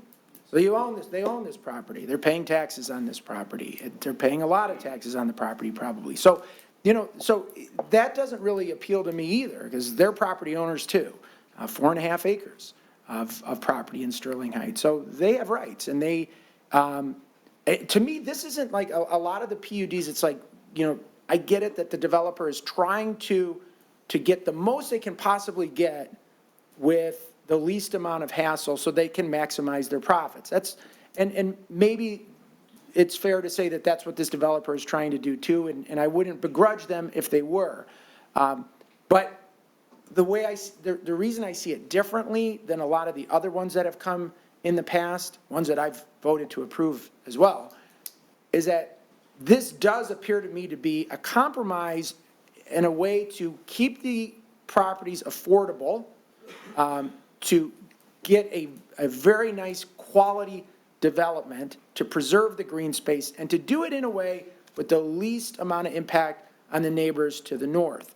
I certainly understand your concerns, and I understand the arguments that you made. I just simply see it that this is a single-family neighborhood that's going to be going right behind another single-family neighborhood. So we could nitpick a few feet here or there, size, width, all that, but this is a good development, in my opinion. I think it's going to be successful. I think it's going to sell out really well. No offense to anybody else in the city, and certainly I wouldn't want to offend them, but I think the corner of Clinton River and Saul is the best half a mile in the whole city. It's my favorite area of the city. There's a reason why I live there. I think it's beautiful. It's peaceful. It's really nice. It's just sort of like, to me, when you're driving up Saul Road or even Shaner, you know, it's got a different feel than some other areas of the city that are more commercial. So this is a really nice area.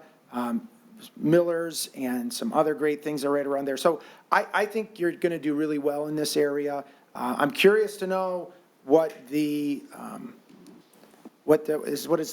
the Polish veterans? Is that what it is? I'm curious to know what the Polish veterans are going to do with the rest of that property, because, man, I've always said, I like it. I like that we drive by it and kids are playing soccer all the time. Looking to build, Mike? No, I'm not looking to build. I don't have that kind of money. But, I mean, I think it's unfortunate, but it probably is only a matter of time before that's developed as well. But that's another issue for another day. For today, I'm very comfortable with this. I appreciate the presentation, the information, the way you've answered our questions. So I'm going to be voting yes. And if anybody does have any other additional comments or questions, I'll open it up. Mayor Taylor, thank you. First of all, I'd like to thank my colleagues and the petitioner, because after listening to the whole discussion and finding out that if we did go to keep it at R70, that it really would be bigger homes and probably more intrusive than what you're proposing. The fact that you're going to have 3 trees per lot and this buffer of greenery, I'm comfortable with it. I'm comfortable with it. I think it's a nice development. I think, I look at my own neighborhood, I forgot all about this, but Belisara subdivision abuts my street, and it used to be an open field, and it's like, we call them the maids' quarters, because they're much larger than our houses, because ours were built in the 70s, and it's the normal Warren Ranch, and really, the two neighborhoods coexist very well. And, there aren't many ranches in that subdivision. They're mostly 2 stories. So you just never know what you're going to get, but they are not apartments. Right. And I'm happy about that. So, so I am comfortable with this proposal tonight, and I appreciate all of the discussion tonight. Thank you. All right, thank you, Mrs. Schmidt. Mrs. Zarko. Thank you, Mayor Taylor. Just one more question through the chair to Mr. Keenan. We talked about tree replacement. So if the trees aren't the ones that are coming down, if they have to be replaced and they can't be put here in this development, my understanding is they can be planted somewhere else in the city. Is that correct? Yeah, there's the option, again, of paying into the tree fund. There's the option of, which then the city would plant those trees elsewhere throughout the city on other properties. Or they can plant larger trees on site that reduces the number of trees that would be required to be replaced. Okay, I'm just glad, I just wanted that clarified. So yeah, I'm good. Thank you. Okay, council, anyone else? No further discussion. All in favor signify by saying aye. Aye. Opposed? Motion carries. Thank you for your time. Looking forward to it. All right, next up is an ordinance introduction, and this is to consider introduction of a City of Sterling Heights workforce housing tax exemption ordinance, providing for payment of a service charge in lieu of real property taxes for the Icon Park residential housing development located at 33143, 33111, 33079, 33047 Mound Road, and 5677, 5683, 5705 14 Mile Road, with a presentation by our Senior Economic Development Advisor, Luke Bonner. Mr. Bonner. Good evening, Mayor Taylor and members of council. Tonight, I am introducing the Icon Park Workforce Housing Tax Exemption Ordinance request. I do want to identify Mr. Amer Batal and his real estate consultant in the audience tonight. I'm going to give a presentation about this, and they're going to follow up with their own presentation. So the, sorry, technical difficulties over here. Mr. Batal, who's the developer of Icon Park, is requesting a workforce housing tax exemption ordinance, which is new. This ordinance allows for the development of workforce housing while providing tax relief through a payment in lieu of taxes. Icon Park is 190 units. It was approved for PUD on June 4th earlier this year. It's comprised of 5 four-story buildings of varied sizes and includes 38 micro units for on-the-go professionals.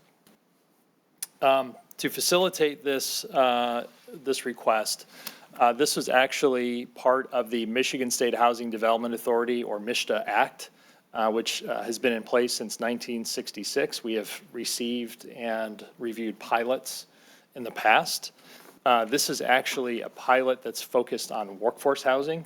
Workforce housing is identified for anyone that has an income that's not or in exceedance of 120% of the area median income. This particular amendment actually took place at the end of this, 2022 and has been in place for the last couple of years.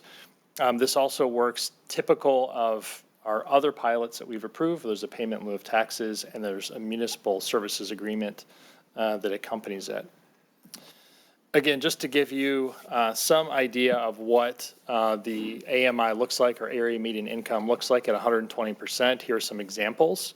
So for a single household at 120%, that would be eligible to rent at Icon Park under this ordinance. It's approximately, their income approximately be $80,640. For a 2-person household, it'd be $92,000, and for a 3-person household, it'd be $103,000. These income limits are established by MSHDA for each county across the state. So these are the Macomb County MSHDA income limits. Now, in terms of the pilot, we are proposing a 7% pilot of the total annual shelter rents, which covers, and then also the municipal service agreement. Between the two of these, they cover essential city services. The proposed pilot overall is $238,028, with the city share being $59,269. The municipal service agreement is proposed at $75,000. For total city payment between the payment in lieu of taxes and the MSA, that's $134,269, and that is approximately a $19,000 variant or $20,000 variance from what our typical property tax payment would be. Overall, for this project, they would have a potential savings of $202,000 from a typical tax bill for this project, which would be roughly $515,000.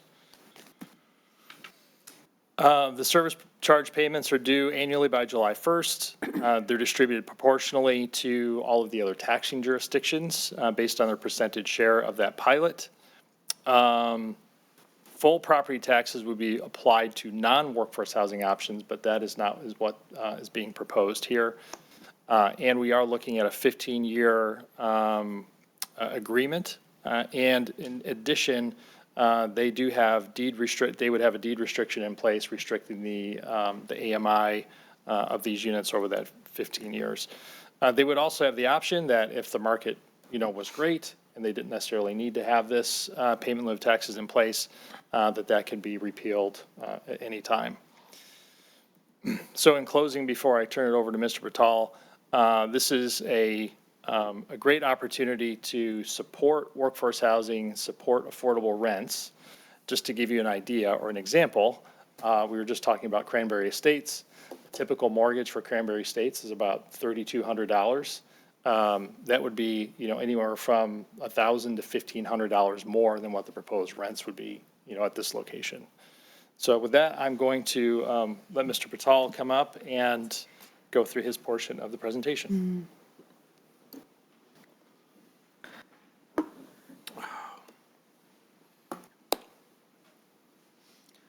Good evening, Mayor, council members. Thank you so much for having us tonight. My name is Amr Batal. I am developer of Icon Park. I have with me tonight our consultant and team member, Mr. Eric Toomey. He is on the Batal Real Estate team for Icon Park.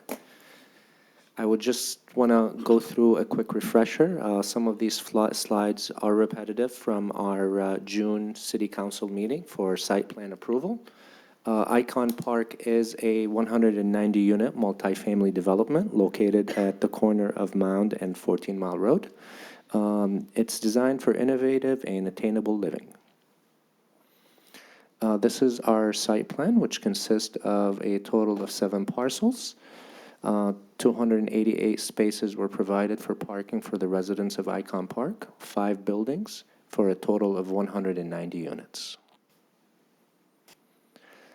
Those are our final renderings and our final color selections for the project. So what you see in those pictures is what our residents are going to be receiving.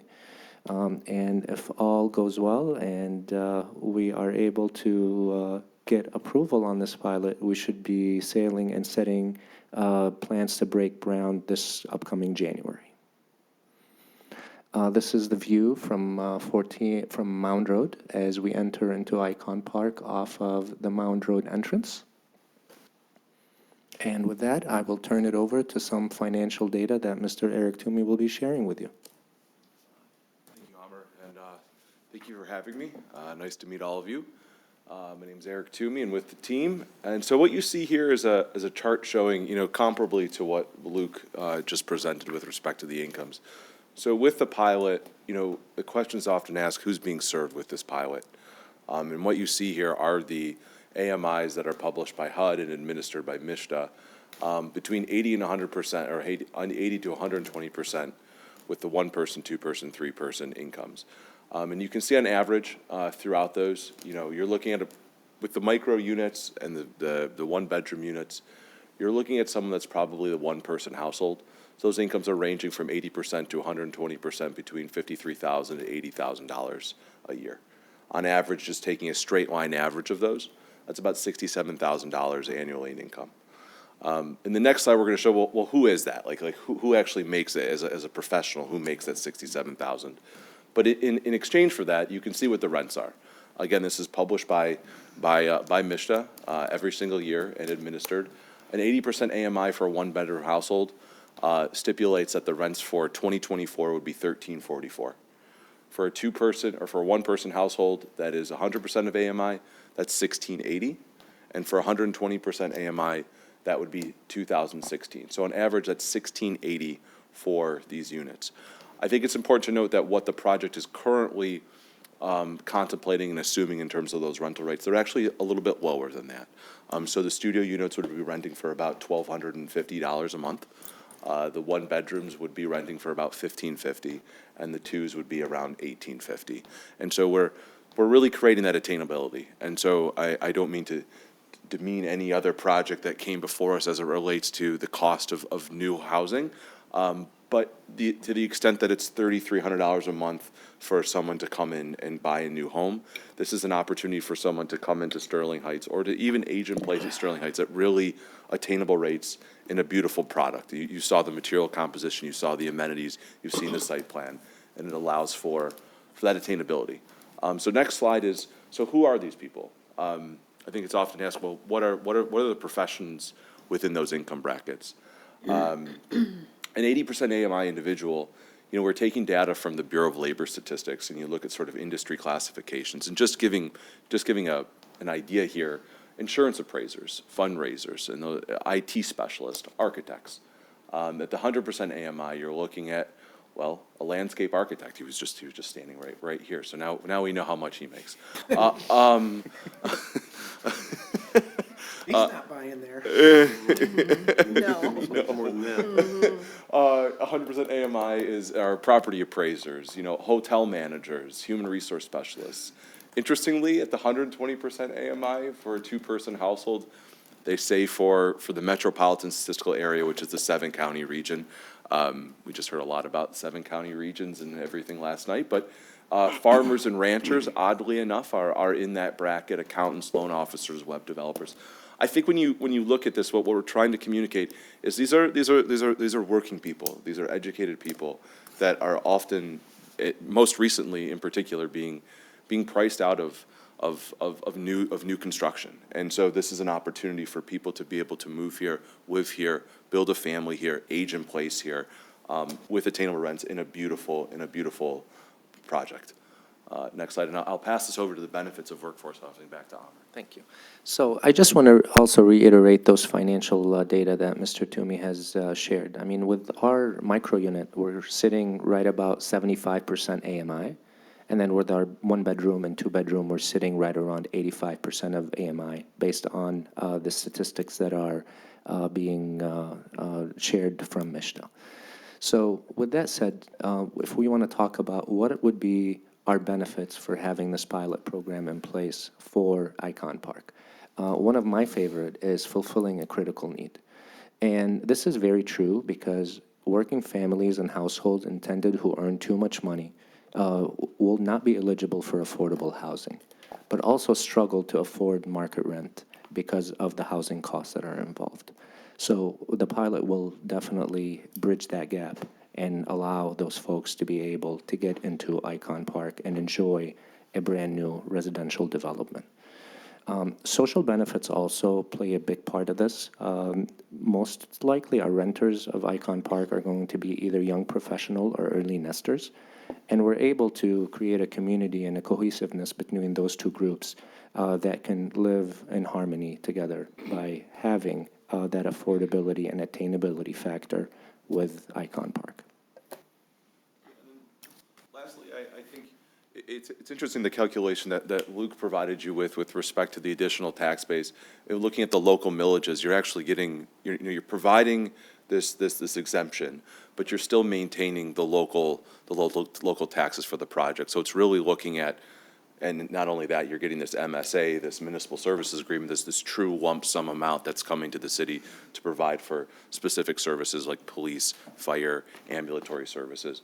But the other thing too is, and this is a little bit anecdotal and it's a little philosophical, so excuse me for this, but the housing life cycle, we just heard the mayor talk about where he likes to live and the first house he bought, meaning that he bought his house, then he bought another house, and he's probably going to live here for the rest of his life and raise his family here and age here. I think that's the case for a lot of people, and I think the opportunity to have an apartment complex that is at the attainable rates, it's going to attract that young professional. That young professional is going to come, they're going to get married, they're going to raise a family, they're going to buy a home. When they buy that home then uncaps. That home is then reassessed. That home generates new real estate taxes for the municipality. Then they have their family, they raise their family, they age in place. Hopefully they're able to age in place and they're able to stay in their community, but likely will be the case is that they're going to sell that house again. And they're going to sell that house to a new family. And that house is going to uncap again. And then those real estate taxes will also increase just over time. And so the idea behind this is to say that you provide the housing through the multifamily, you're going to generate the young professionals that are going to come in. Those young professionals are going to buy housing. And then the empty nester that ages in place is also going to sell their house and then sell it to a young professional with creating another uncapping event as well. So all said and done, the economic benefits of the workforce housing pilot really fulfill two things from an economic perspective when you finance a deal. One, we're capping rents to what the market rate rents could be for a period of time of 15 years. In doing that, there's usually a gap. And so the pilot allows for the opportunity to be able to support that gap when you reduce those rents. In addition to that, when you go finance it with a lender's going to say, well, how are you going to be able to satisfy our debt and pay debt service? Well, when you have the below market attainable rents or the workforce rents and not the market rate rents, that pilot helps the lender feel comfortable that there's an opportunity to be able to pay that debt service. And so outside of just sort of the qualitative factors of why this is a great thing, it also has a financial benefit to the overall project to be able to keep the rents at attainable rates and be able to satisfy the debt service payments to the lender specifically. And with that, I'm all set, but here to answer any questions that you may have. So folks, to conclude, attainability is a beautiful thing. However, attainability is also a two-edged sword. One part of it is it's affordable to the residents that are looking to come into the community. But the other side of the sword is the lender. Lenders care about the net operating income of the property.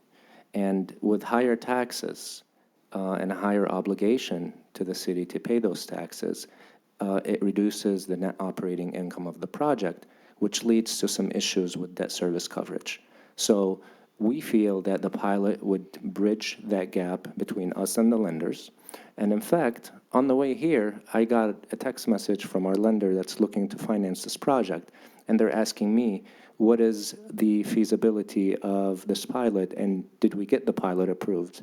And my answer to them was, our meeting is at 7 o'clock this evening, and we shall see if this pilot will be approved for the feasibility of the project. With that said, I want to thank you so much for your time, and thank you for listening to our presentation. We're open for questions. Okay, thank you very much, both Mr. Vital and Mr. Toomey, for your presentations, and Mr. Bonner, thank you for the information as well. You can sit down for a minute. We're going to go to the audience, and if there's any comments from the audience, we'll take those. Then we'll have a motion, we'll deliberate, and if we have questions, we'll call you back up then. Okay? Wherever you want. You sit anywhere you want. Lots of people used to sit in those first two rows because they're on TV during the, like the first two seats. Yeah, but you don't have to sit there. If you want to be on TV. They changed I'm the just camera saying. angle though, Mike. Yeah. Oh, they did? Yeah. Oh, yeah, maybe we did that for a reason. I don't know. Before my time. Right. Okay. We have two or so, three audience members. Is there anybody who'd like to speak on this? Mr. Nelson?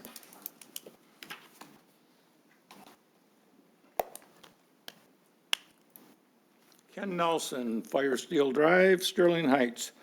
The only questions I really have are for the micro apartments, 415 square foot, the one bedroom, 530 to 585, and the two bedroom units. I'd like to know what, if we weren't talking pilot today, what would be the market rates of those square footage apartments? If they decided while they're going through this that they're going to be very successful, what would those market rates be? And that's it. Thank you. All right, thank you, Mr. Nelson. Anybody else? If not, council, we need a motion.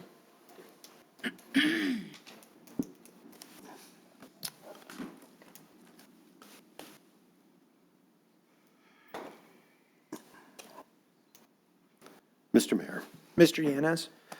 Resolved to introduce the City of Sterling Heights Workforce Housing Tax Exemption Ordinance, providing for payment of service charges in lieu of real property taxes for the Icon Park Residential Housing Development located at 33143, 33111, 33079, and 33047 Mound Road, and 5677, 5683, 5705, 14 Mile Road. Support. It's been moved and supported. Any discussion, Mr. Yanez? Yeah, so we've obviously had this project in front of us in several different iterations for a while now. You know, that property over at 14 Mile and Mound has just been sitting there vacant for a very long time. We really don't have a whole lot of economic activity right there. It's just it's a traffic intersection. And I think, first of all, being able to provide some form of, you know, I guess I'm showing my age when you know, $1,600 a month is affordable. You know, my first house was like $43,000, right? But the fact of the matter is, people need housing like that. These micro units, believe it or not, people, including, or maybe especially senior citizens, need housing like that. I think there's a lot of thought that's been put into these projects. I think it will be a benefit to the city. I'm not really keen on pilots, but you know, if it does help keep the costs down and keep the affordability up, I think then it's probably worth it. I do have a question through the chair to the city manager, if you know, on pilot programs like that, pilot programs like this, And I think there's a cost of what, 75,000 is the lump sum payment.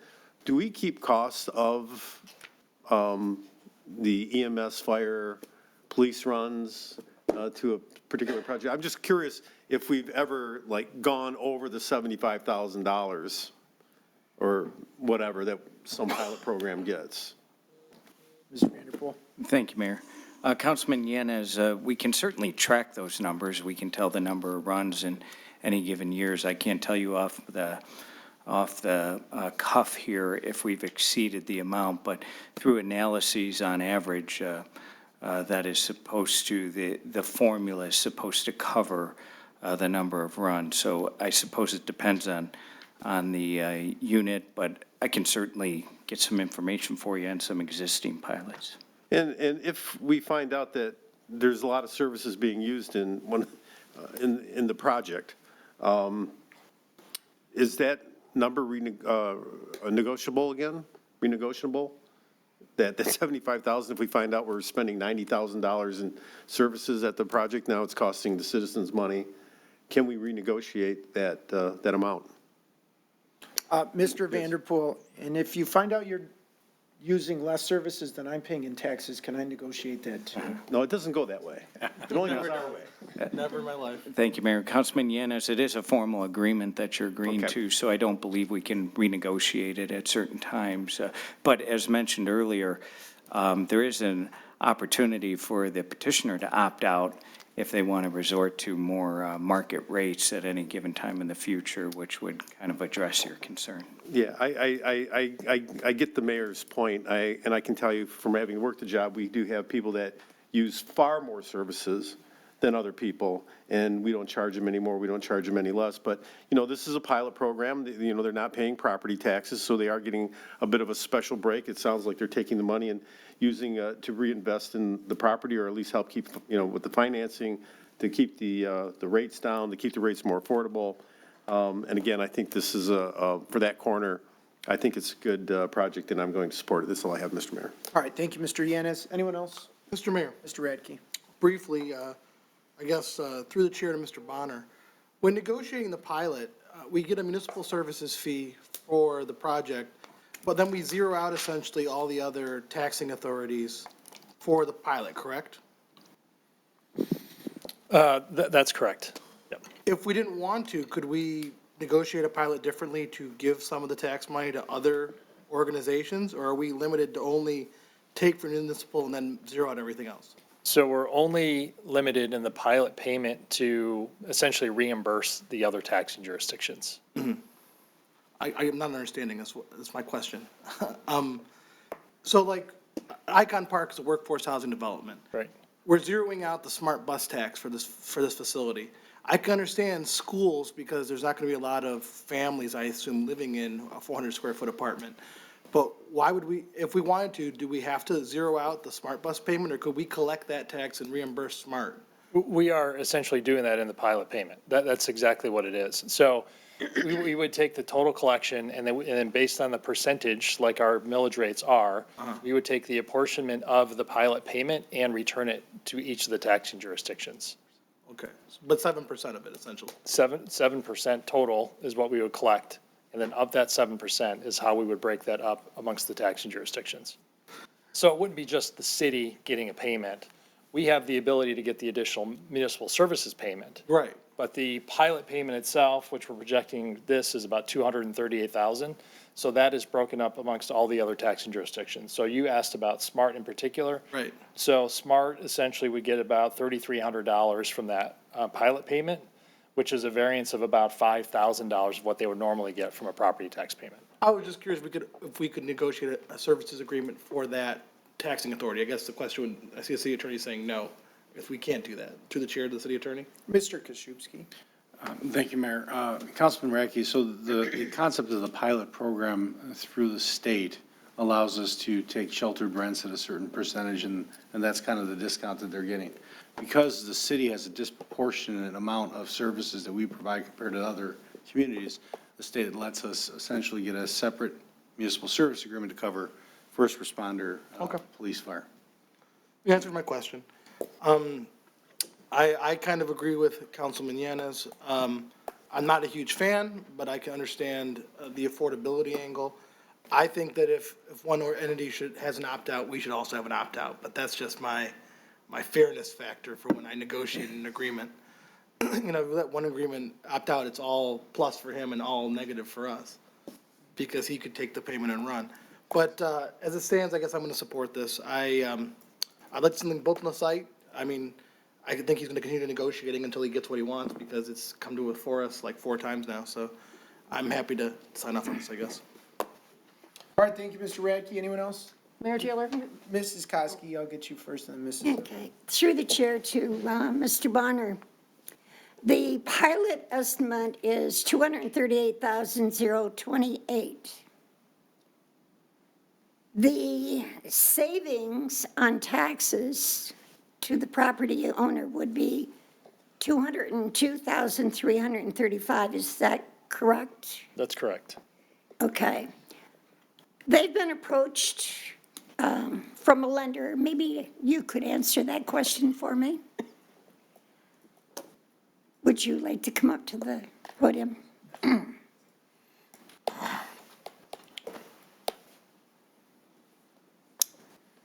Can I ask a little confidential information? What are your plans as far as financing? Do you plan on doing a mortgage, like a 15-year mortgage?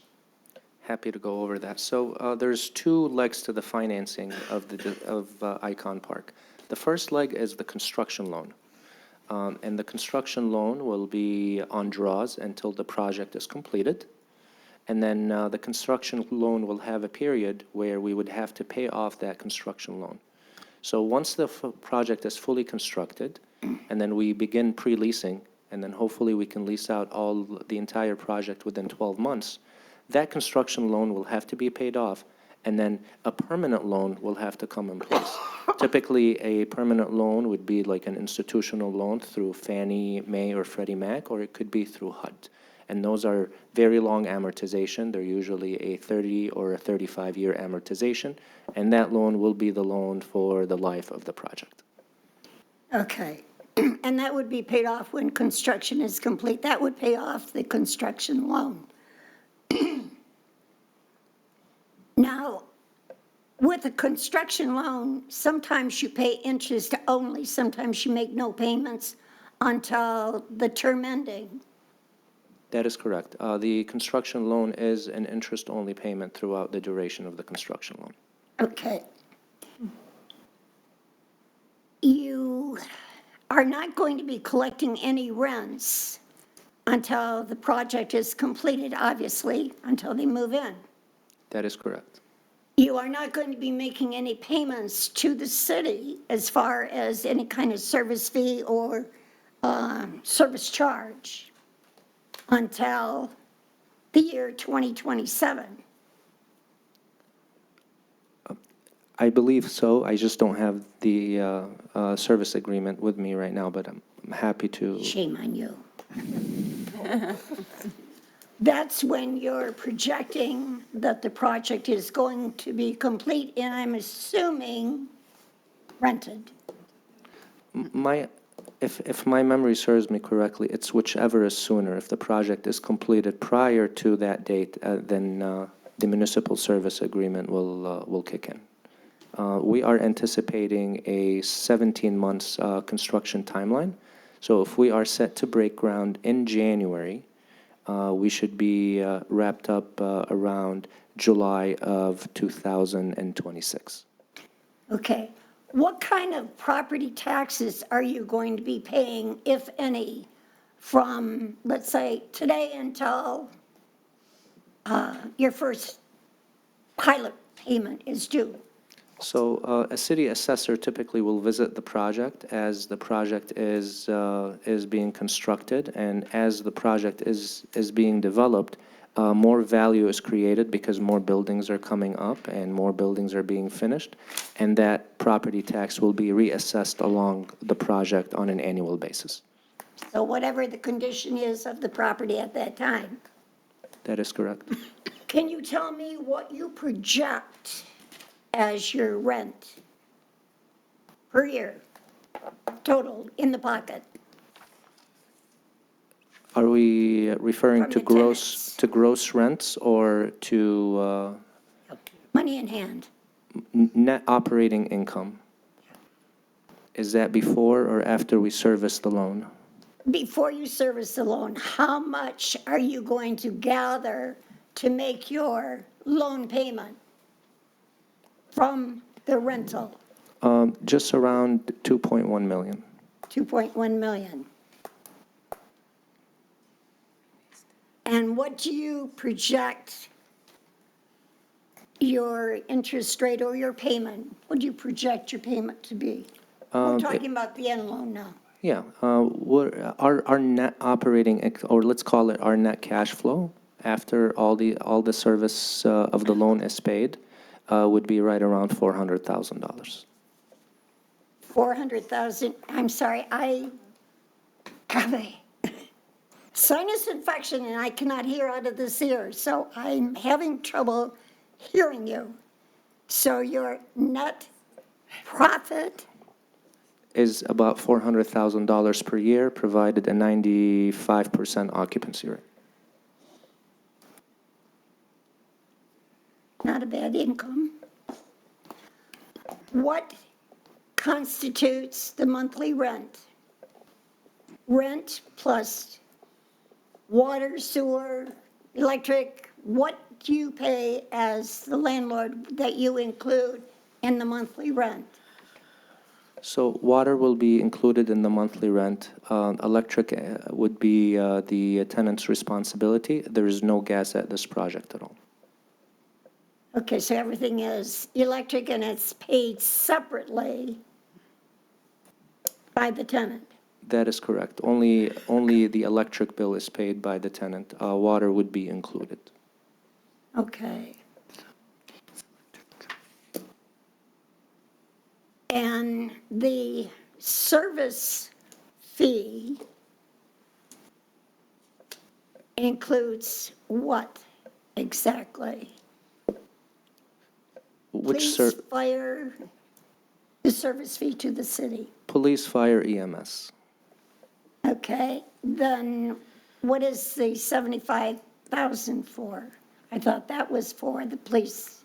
Maybe I'm saying it wrong. That is the service fee. You know, I'm going to jump in and ask, I don't know that we've ever gotten this detailed with a developer about This is their a new operating program, income. Mr. Mayor. This is a new program, Okay, and we're writing the ordinance.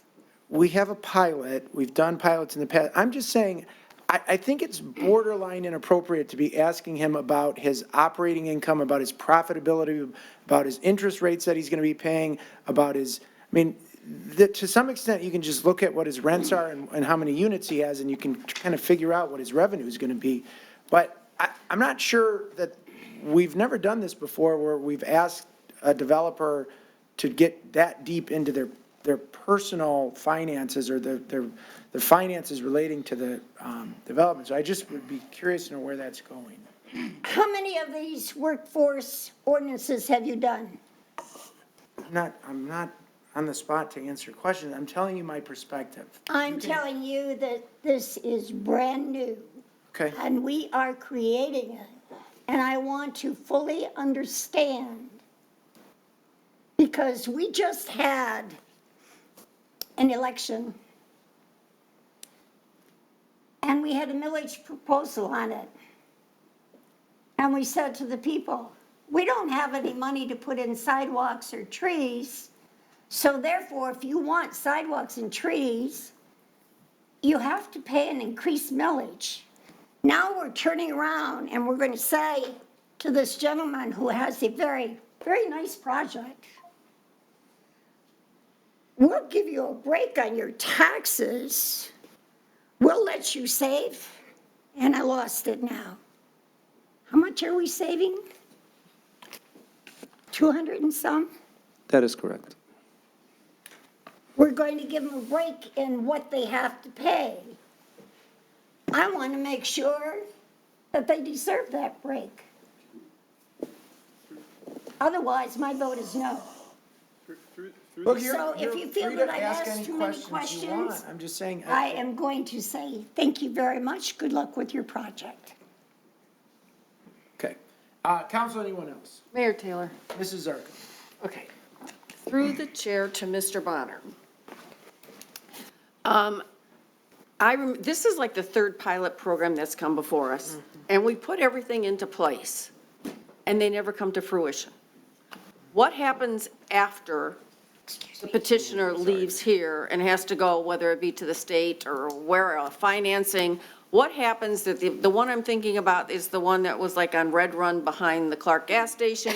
The other one we set up was on, I believe, 15 Mile near the nursing home between Bryan and DeQuinter. We put everything in place and we say, yes, let's do this.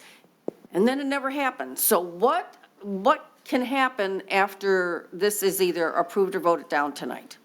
So I'll tell you the difference between those projects and this one. So the other two projects you referenced were also contingent upon getting low-income housing tax credits, which is a competitive process. The low-income housing tax credits are specific to people with incomes that are much lower than what are being proposed here.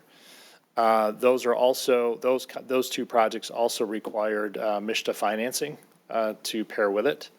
The difference is, this is not a low-income housing tax credit project, so they don't have to go through that process.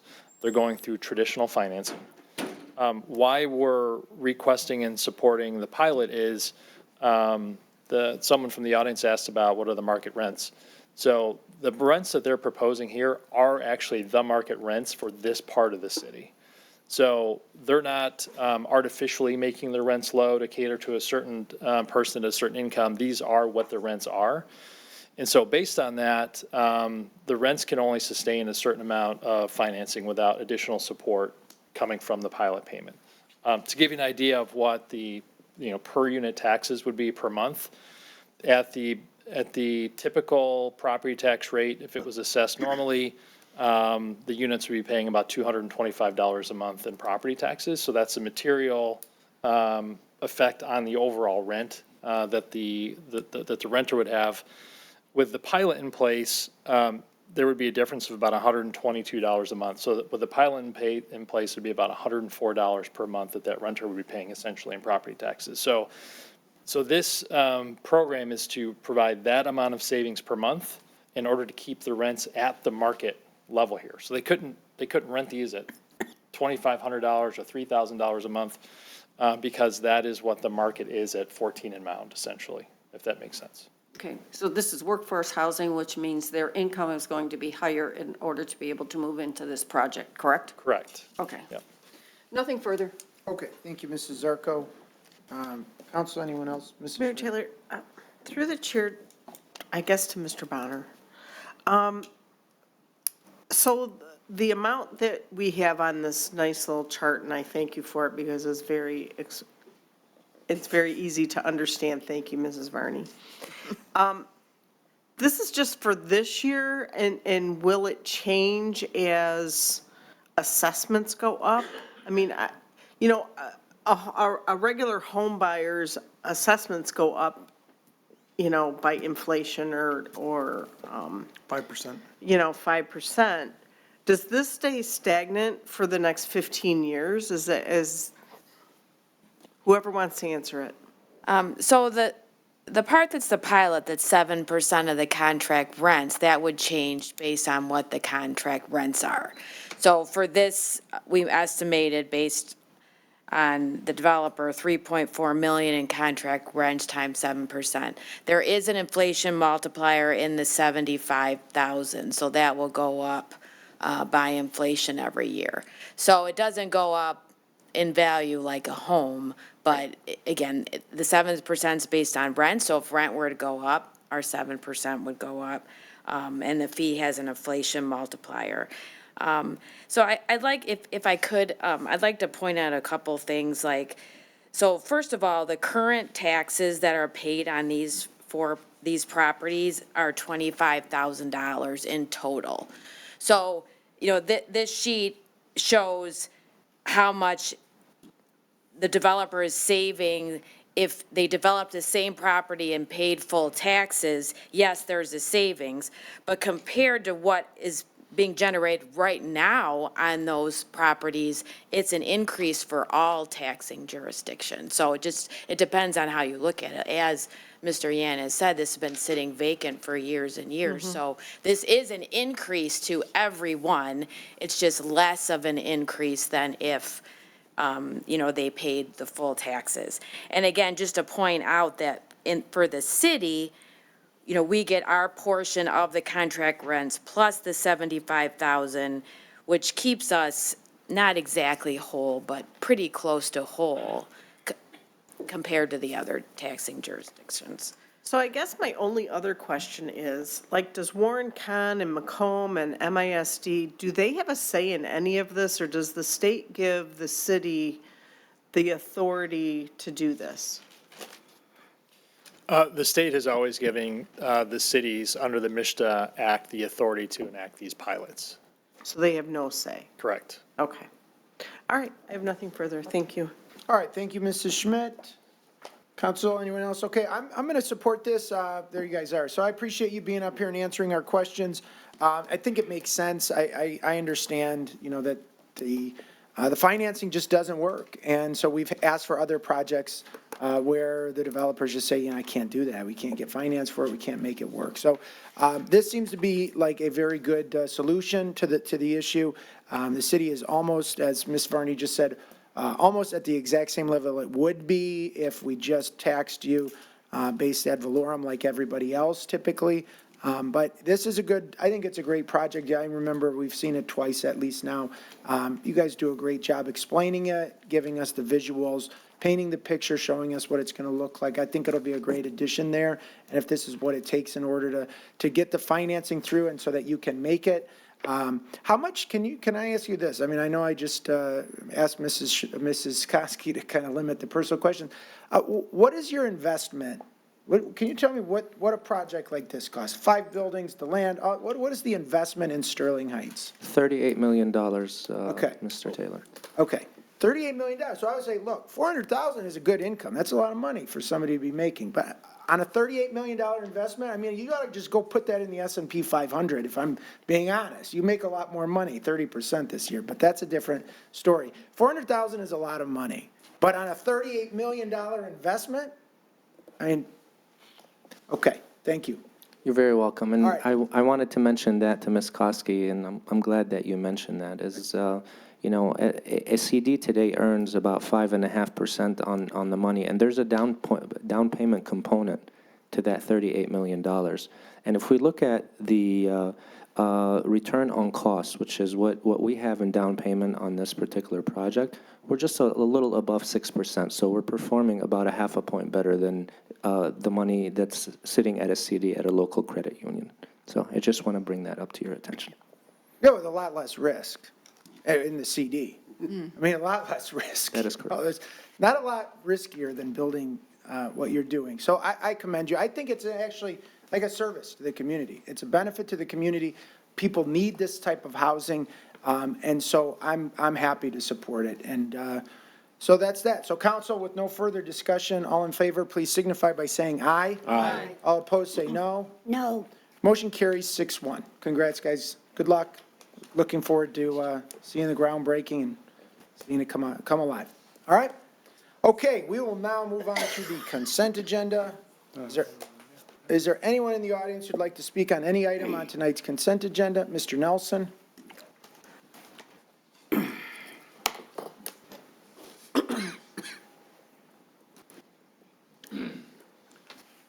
Ken Nelson, Fire Steel, Sterling Heights.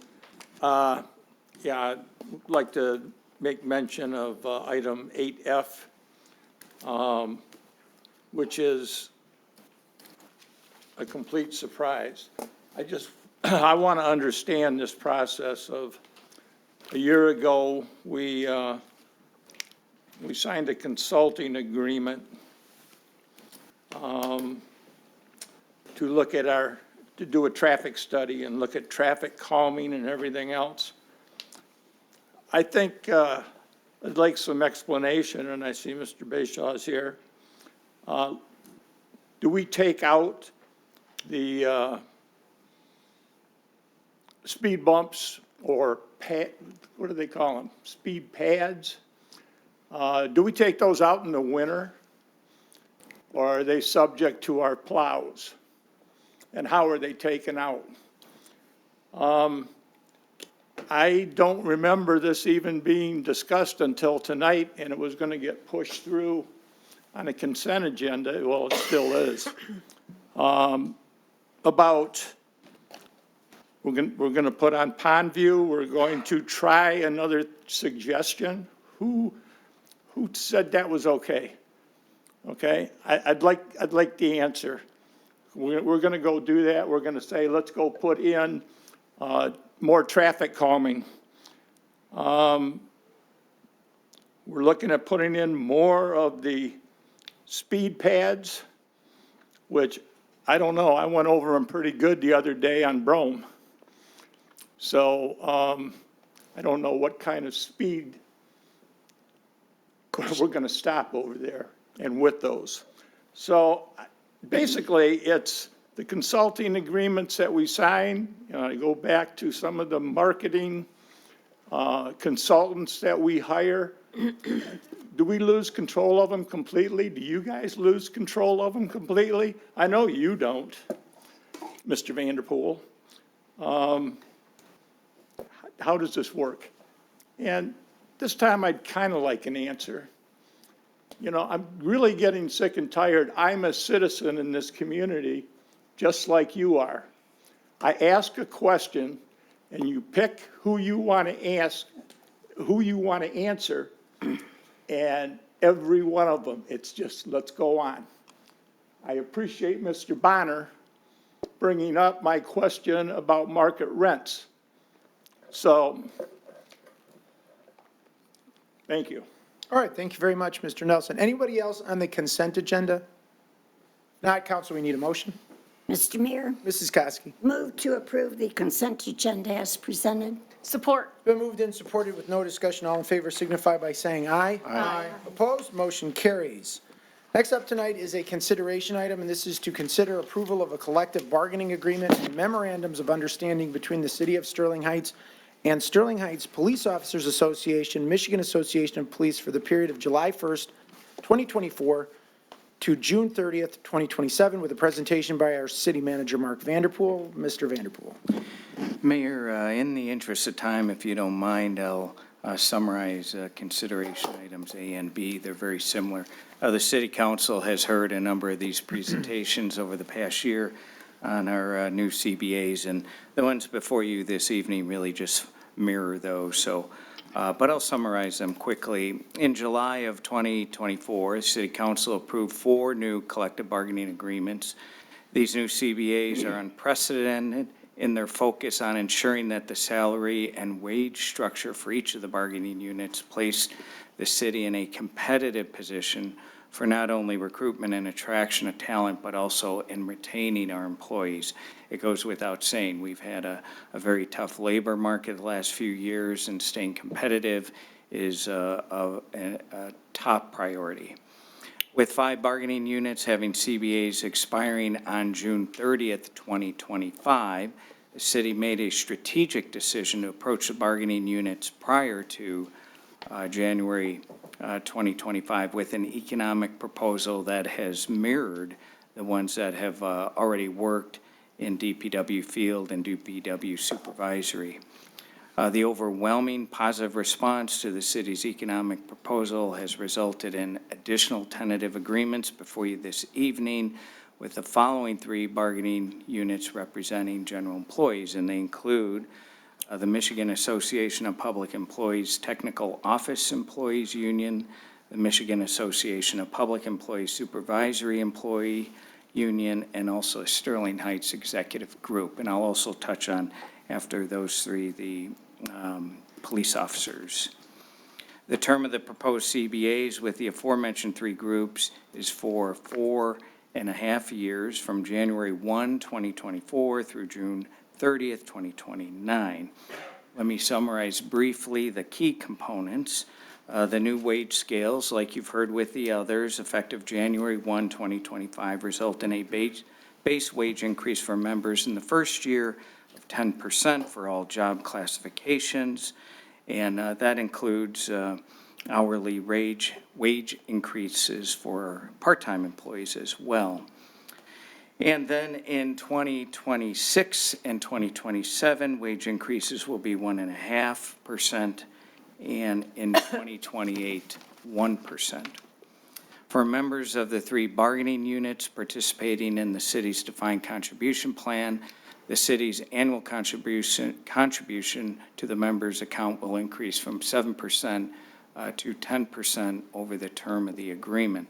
Let me highlight again, these are for members that do not have fixed pension programs. Obviously, we have eliminated those plans for all of our employees, but for police and fire. So thus, we need to be competitive with the defined contribution plans with other cities, and 10% gets us in that competitive position. The city's annual contribution to the post-employment health plan accounts for members of the 3 bargaining units will increase by $500. And let me here again point out that we do not provide retiree health care for these members, so thus we contribute to a health savings account, if you will, and that's what's being increased some. In addition, the city self-insures for medical coverage for employees, which means that the city pays directly for medical-related claims rather than health plan premiums. We're a large organization, so we can justify doing that. Consequently, a healthier workforce that actively engages in health management through preventative measures translates into better outcomes for not only employees, but for the city as well. A new benefit, the annual health assessment incentive, has been agreed to that provides members of the 3 bargaining units a financial incentive of $750 for the member and $500 for the member's spouse to undergo an annual physical and health risk assessment at the city's on-site health center in the lower level of City Hall. And we believe this will not only increase utilization of the center significantly, but obviously is a key benefit to employees and will help reduce costs for the city as well. So a win-win-win for sure. In addition, there's a couple of memorandums of understanding for you this evening as well to better align the schedule of wage increases with the DPW field and DPW supervisory group. So it just adjusts those. It's not an additional increase or an additional cost to the city at all. Just gets them aligned with this newer group now coming onto the radar screen. And let me now take just a moment to talk about the other CBA before you this evening, and that is the Sterling Heights Police Officers Association. Their agreement expired in June 30th, 2024. And a similar agreement has been negotiated to the groups that we've already been approved by City Council, and that's before you this evening. So similar wage increases, similar benefit increases that I just highlighted. So I won't belabor those points anymore, but what I did want to highlight is the most notable change, and that is moving from a 10-hour shift to a 12-hour shift. You've heard a lot about that. And let me just provide some additional background for the audience. Since the early 2000s, a predominant work schedule for our police department has been the 4 10-hour shifts per week. So the 40 hours a week. The problem with the 4-day, 10-hour shift as applied to the Patrol Bureau is that the 10-hour shift creates 3 daily shifts totaling 30 hours. There's only 24 hours in a day, so you have an overlap shift, and that's an inefficient allocation of resources. So the predominant best practice across agencies, not only in Michigan but across the country, is a 12-hour shift. It essentially puts more officers on the street. Could be as much as 5 or more officers per shift, each of the 12-hour shifts on the street.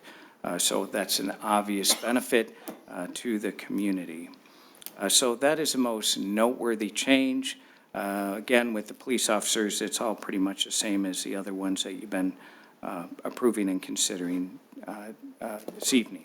So I did want to thank our negotiating team led by our HR benefits manager, Kate Baldwin, our assistant city manager, Jeff Bohorsky, also our police chief, Dale Wojciechowski, all three of whom are in the audience this evening to address any specific questions you may have. And also I wanted to thank the respective union groups involved in these negotiations. They are complex. These are very detailed agreements. It's nice to get these behind us. It's nice to get our employees in a competitive position with others and to recognize the good work they're doing.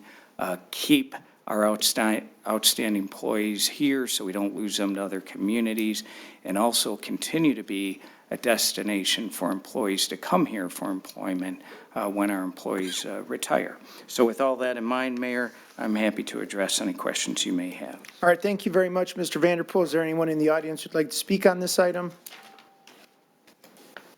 Not, Council, we need a motion.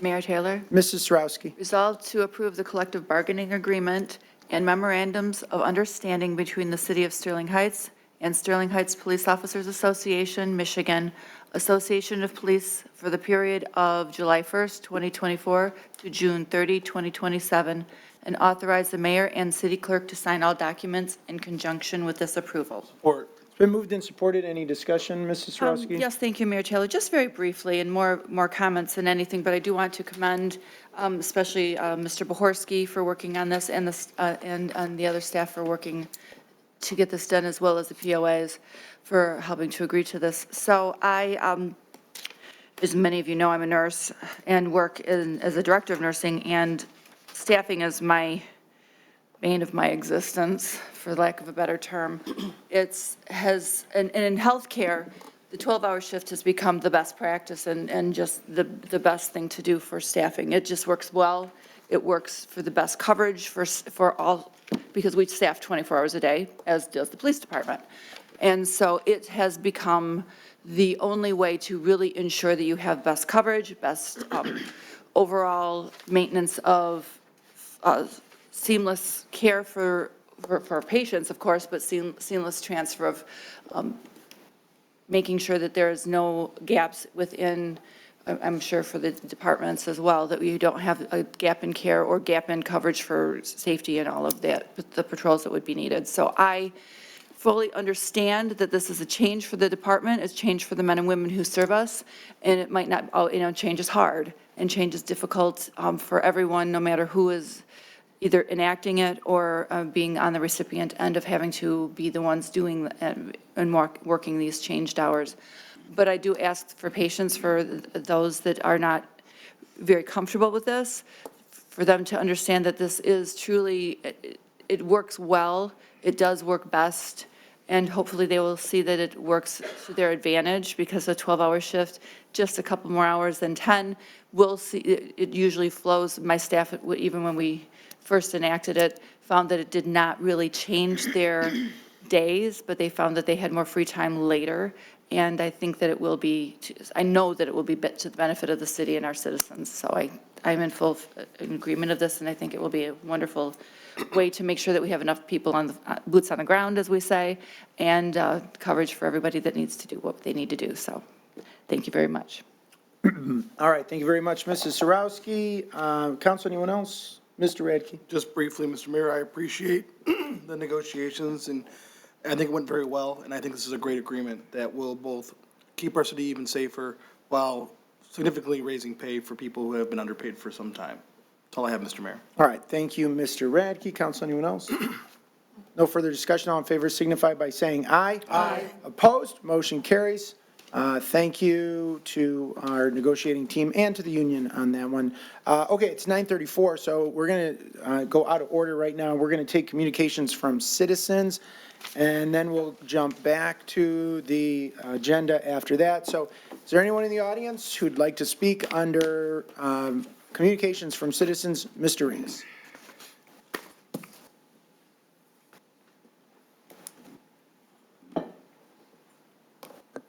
Nathan Inc., Sterling Heights resident. Thank you, Mr. Mayor. Good evening to you, City Council, Mr. Vanderpool, Mr. Krzyzewski, and the rest of City Administration.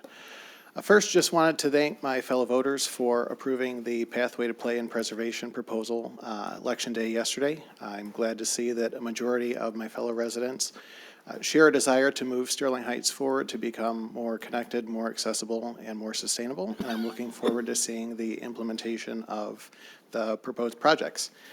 Second, I wanted to briefly talk about minimum street widths and encourage City Council to perhaps direct City Administration to sit down with the Fire Department and determine what true minimum widths for our neighborhood streets should be. The Environmental Protection Agency put out a best practices brochure talking about road narrowing for stormwater purposes, and they have a little chart in there that talks about road widths in other jurisdictions. I just wanted to highlight a couple. Orlando, Florida has parking on both sides of the street with street widths of 28 feet and parking on both sides of the street with widths of 22 feet in certain circumstances. Closer to home, Birmingham has parking on both sides with 26 feet and parking on one side with 20 feet. And I know that there are areas of Sterling Heights now where the widths are around 22 to 23 feet, and we have parking, and, you know, I haven't seen Orlando burn to the ground, I haven't seen Birmingham burn to the ground, and the streets in Sterling Heights where we have narrower widths, I'm not aware of any problems with the fire department accessing houses on those streets. And certainly, we need to have street widths wide enough to provide the fire department with access to get to the calls. But everything that the city does, whether it's an ordinance or a policy, has costs and benefits. And the city shouldn't just look at the benefit of, okay, you know, the fire department can get to this street easier if we have a wider road. We also need to look at what the costs are of widening those roads. Those costs could be financial. We have about 303 miles of neighborhood streets that the city owns and pays for. So, you know, you think 2 to 4 feet width times 303 miles, in terms of how much concrete we're paying for when we're going out and repaving those roads, that's a lot of money. Those costs could be environmental. You know, as the EPA talks about in the brochure that I referenced earlier, and I'll pass that along to all of City Council and City Administration later, more roadway means more concrete, so that's more stormwater runoff. That's impacting our stormwater infrastructure. But those costs could also be safety as well. You know, wider roads lead to increased speeding.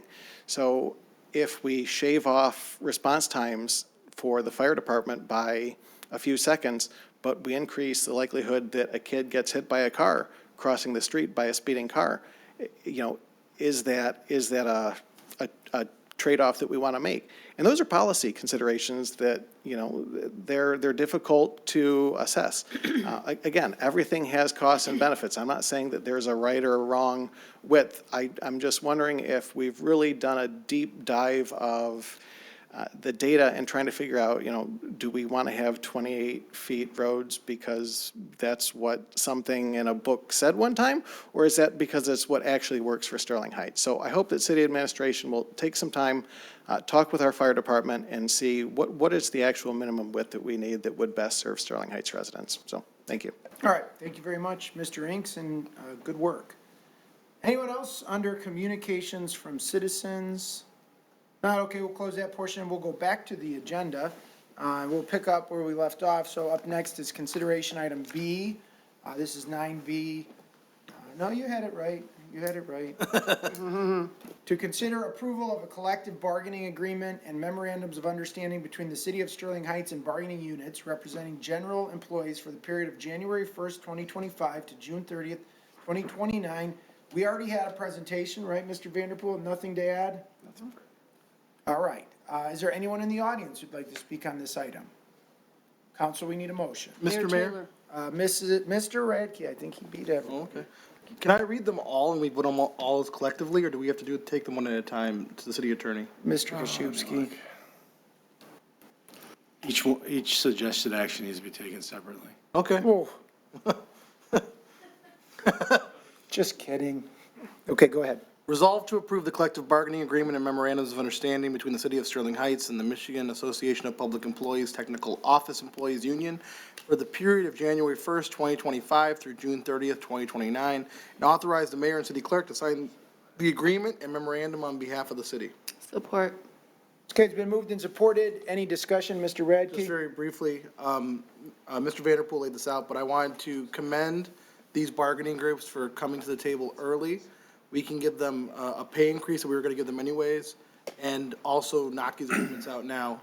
I think this is a great win-win for the entire city, and I'm happy to support it. That's all I have, Mr. Mayor. All right, thank you, Mr. Radke. Council, anyone else? Just very briefly, Mayor, thank you. I just wanted to also commend the teams that worked on this, but also commend the DPW department because they do such a great job, and love to see that my leaves already started to get picked up.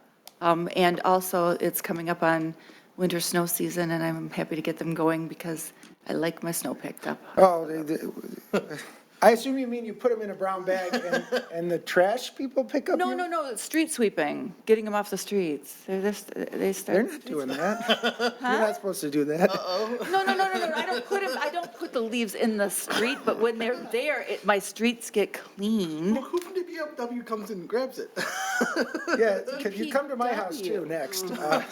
No, Lord, it's not what I say. I was curious what you were even referring to. Snow in your driveway. I know, you and DPW can stay away. They don't clean my driveways either, they clean my streets. Thank you very much, that's what I mean. Goodness. Okay, council, any further discussion Thank on this you. item? No further discussion. I agree. Same comments. Kudos to the bargaining team and to our union for coming to a good agreement here. So with no further discussion, all in favor signify by saying aye. Aye. Opposed? Motion carries. Who wants suggested action number 2? All right, everybody spoke up for one. So Mayor let's go. Taylor. Mrs. Zarko. Number 2, resolve to approve the collective bargaining agreement and memorandums of understanding between the City of Sterling Heights and the Michigan Association of Public Employees Supervisory Employees Union for the period of January 1st, 2025 through June 30th, 2029, and authorize the mayor and the fabulous city clerk to sign the agreement and memorandums on behalf of the city. Support. Moved and supported. I won't take any offense to not having any sort of Fabulous, Mayor. superlative in It's her front of night, my- it's her You want to know night. what I put in front of it? No, I don't. Sorry. All right, I got to keep things under control. I have nothing for, thank you. I'm always glad when we can handle these and they come to us early. So thank you very much for all of your work in putting these understandings together. All right, thank you, Mrs. Zarko. Council, anyone else? No further discussion. All in favor signify by saying aye. Aye. Opposed? Motion carries. Next is suggested action number 3. Who'd like to handle that one? Mayor Taylor. Mrs. Zarko. Resolved to approve the collective bargaining agreement and memorandums of understanding between the City of Sterling Heights and the Sterling Heights Executive Group for a period of January 1st, 2025 through June 30th, 2029, and authorize the mayor and the city manager to sign the agreement and memorandums on behalf of the city. Support. It's been moved and supported. Is there any discussion? No discussion. All in favor say aye. Aye. Opposed? Motion carries. And suggested action number 4. Mayor Taylor. Mrs. Schmidt. Resolved to approve the memorandums of understanding between the City of Sterling Heights and Teamsters Local 214, DPW Field Employees, and AFSCME Local 1917, DPW Supervisory, and authorize the mayor and city clerk to sign the memorandums on behalf of the city. Support. It's been moved and supported. Is there any discussion? With no discussion, all in favor say aye. Aye. Opposed? Motion carries. Thank you again to our, all of our employees, bargaining units, the negotiating team for getting these agreements done. And we certainly appreciate all the work that our city employees do. So thank you. All right, moving on. Next up is a consideration item. This is to consider a nomination to the City of Sterling Heights Board of Ordinance Appeals 2 alternate. Is there anyone in the audience who'd like to speak on this item? Mayor Taylor. Well, okay, I assume not. So, sorry. it's okay, Mrs. Sarowski. It's been a long day. Resolved to nominate Julie Hoff-Windhorst for consideration as appointee to the Board of Ordinance Appeals 2 alternate at the November 19th, 2024 regular city council meeting. Support. Been moved and supported. Any discussion, Mrs. Sarowski? No, thank you. Council, with no further discussion, all in favor signify by saying aye. Aye. Opposed? Motion carries. Next up is another consideration item. This is to consider appointments to the City of Sterling Heights boards and commissions. Is there anyone in the audience who'd like to speak on this item? If not, council, see what we've got here. We've got 4 boards and 5 appointments. So we'll start first with the Citizens Advisory Committee, CDBG. This is an open seat. Remember, not seeking reappointment to a partial term ending June 30th, 2025. Is there anyone who has an appointment? Mayor Taylor. Was it Mrs. Schmidt? Yeah. Mrs. Schmidt. Resolve to appoint Diana Bledsoe to the Citizens Advisory Committee, to a term ending June 30th, 2025, subject to the appointee meeting the qualifications set forth in Charter 4.03 and taking the oath of office within 2 weeks. Support. It's been moved and supported. Any discussion? No. No discussion. All in favor say aye. Aye. Opposed? Motion carries. Next up is the Historical Commission. This is a council appointment to a partial term ending June 30th, 2025. Is there any member who'd like to make that appointment? Mr. Mayor, Mr. Radke. resolve to appoint Margaret Hartbarger, the Historical Commission, to a term ending June 30th, 2027, with the appointee meeting the qualifications set forth in Charter subsection 4.03, taking the oath of office within 2 weeks. Support. Been moved and supported. Any discussion? No discussion. All in favor say aye. Aye. Opposed? Motion carries. Next is the Housing Commission. This is a council appointment to a term ending December 31st, 2028. Is there a member who'd like to make an appointment? Mayor Taylor. Mrs. Sarowski. Resolve to reappoint Thomas Zatkowski to the Housing Commission to a term ending June 30th, 2028, subject to the appointee meeting the qualifications set forth in Charter subset 4.03 and taking the oath of office within 2 weeks. Support. It's been moved and supported. Is there any discussion? No, thank you. No discussion. All in favor signify by saying aye. Aye. Opposed? Motion carries. Next up is the Water System Advisory Council. There are 2 appointments, 2 reappointments. These are council appointments, both the terms ending December 31st, 2026. So we should take both of these at the same time. If there's anybody who'd like to make those appointments. Mayor Taylor. Mrs. Sarowski. Resolve to appoint, I believe it's Craig Kawa and Anthony Bucciolato to the Water Systems Advisory Council to a term ending June 30th, 2025, subject to the appointees meeting the qualifications set forth in Charter subset 4.03 and taking the oaths of office within 2 weeks. Support. It's been moved and supported. Is there any discussion? No, I think they both are very well qualified, and we look forward to having them back on board. Very well. Council, any further discussion? With none, all in favor say aye. Aye. Opposed? Motion carries. All right, I believe that concludes that portion of our agenda, and we've already conducted communications from citizens, so we will move on to reports from the city administration. Mr. Vanderpool, anything to report tonight? Mayor, I can give a brief response to some of the comments this evening. First, regarding our traffic calming study that's underway, we spent a lot of time talking about this. We've had numerous updates to City Council Summit, City Council meetings. We had a detailed presentation back in February. Our traffic calming task force has been hard at work on this. We meet biweekly. As part of the study, just by way of background, we received a $500,000 federal grant to study traffic calming measures throughout the city. Part of that includes actual calming ideas throughout neighborhoods and collector streets and so on. And the other part of the study takes a look at Ryan Road to figure out what we can do with Ryan Road long-term to slow traffic down there. So it's kind of a 2-part study. But the item that was before you this evening included the addition of speed cushions. There are a number of different speed accoutrements, if you will, that you can put in the roadway. Speed bumps, we don't allow. Speed humps have a more pronounced elevation. We're not using those. Speed cushions are a lower elevation. And that's what we're experimenting with. So we're experimenting with a number of ideas under a pilot program.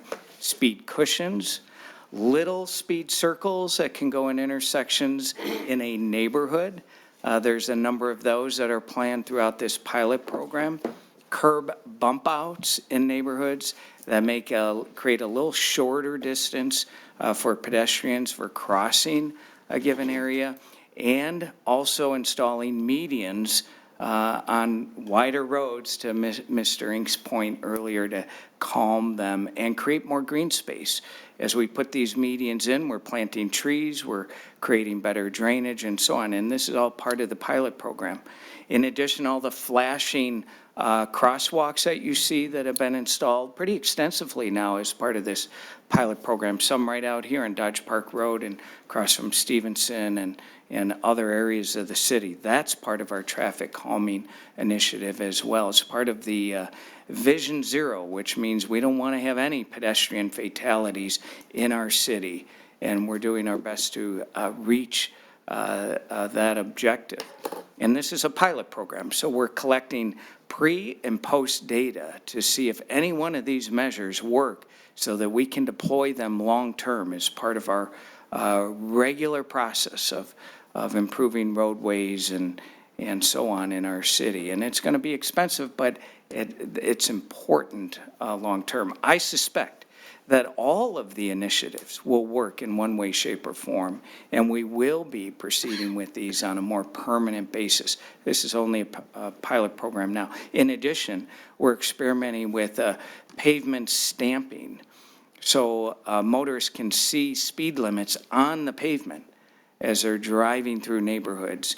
We're going to be experimenting with, we already have a couple on Viceroy. We're going to have another one on Moss Drive to address some of those concerns. So this is something we've been talking about. We've been collecting information on our website from residents. I encourage Mr. Nelson to take a look at our website and learn more about all that we've been talking about over the past year or so, and I'm happy to meet with you as well to talk about these initiatives. And I also wanted to just highlight and also agree with Mr. Inks. I think we can look at best practices to try and narrow our roadways some when there's an opportunity to do that. I just mentioned a couple of examples. Ryan Road would be an example. Pondview, which we're experimenting with medians there, but it is a balancing act. I will also point back to Councilman Yanez's comment earlier. If you go on Sal Road by what would be 18.5-mile road, it's a very narrow road. I was just down it a few days ago. When you drive down that, it's too narrow.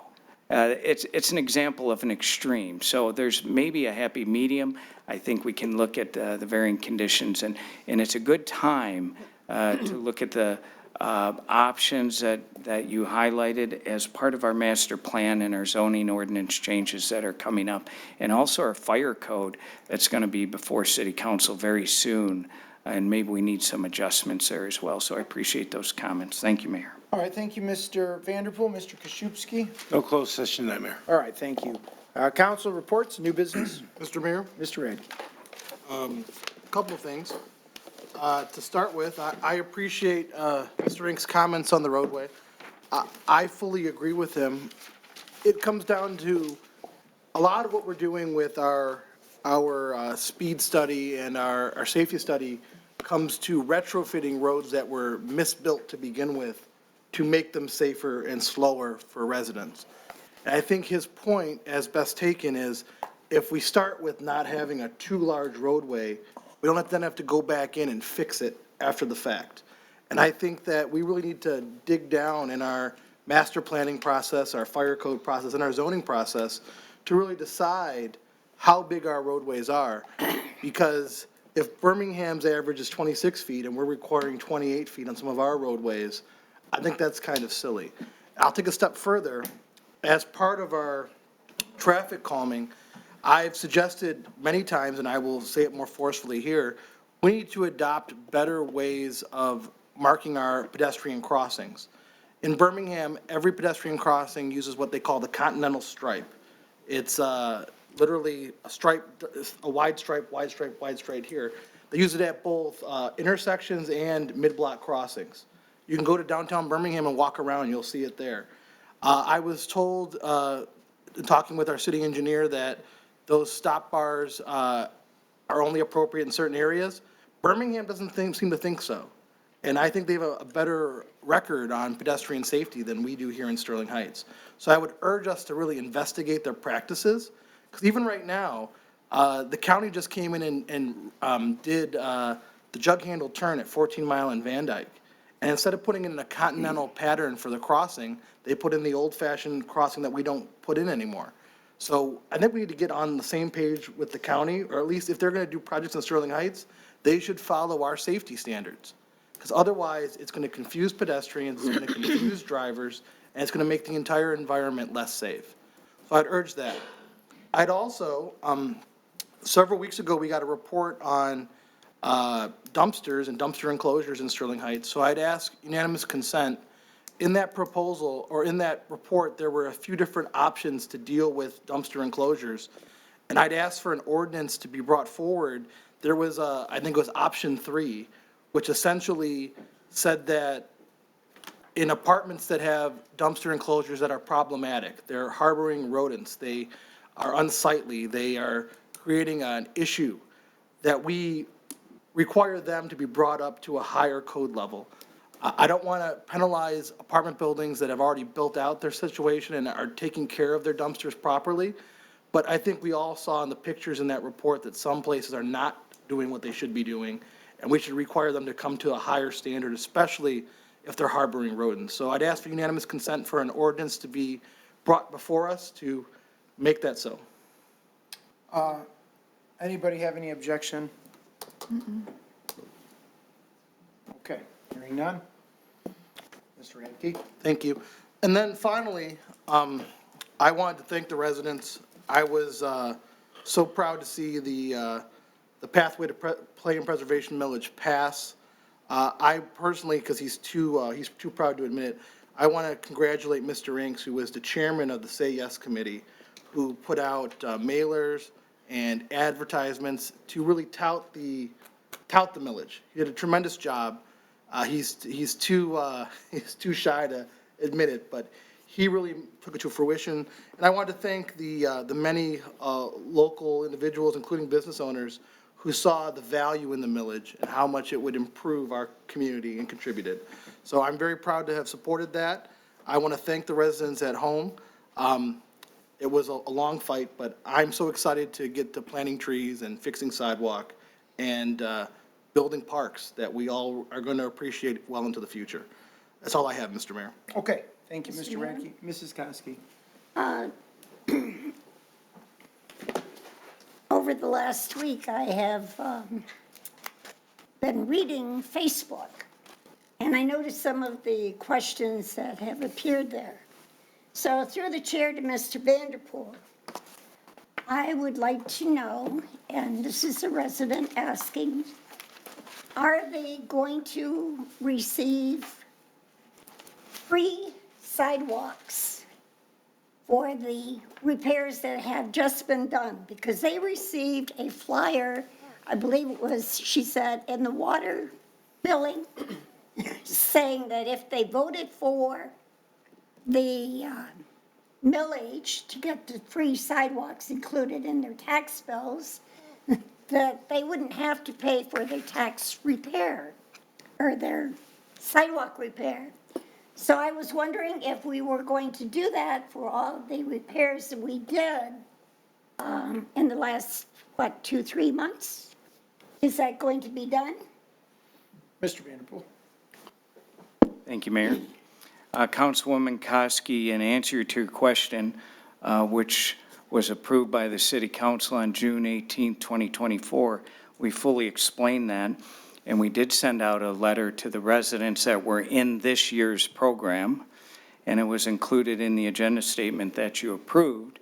And the letter indicated that if the pathway to plain preservation millage passed, that the city would no longer be using the special assessment, and the sidewalk cost would be paid for through the millage, the 0.95 mils, or the ad valorem tax.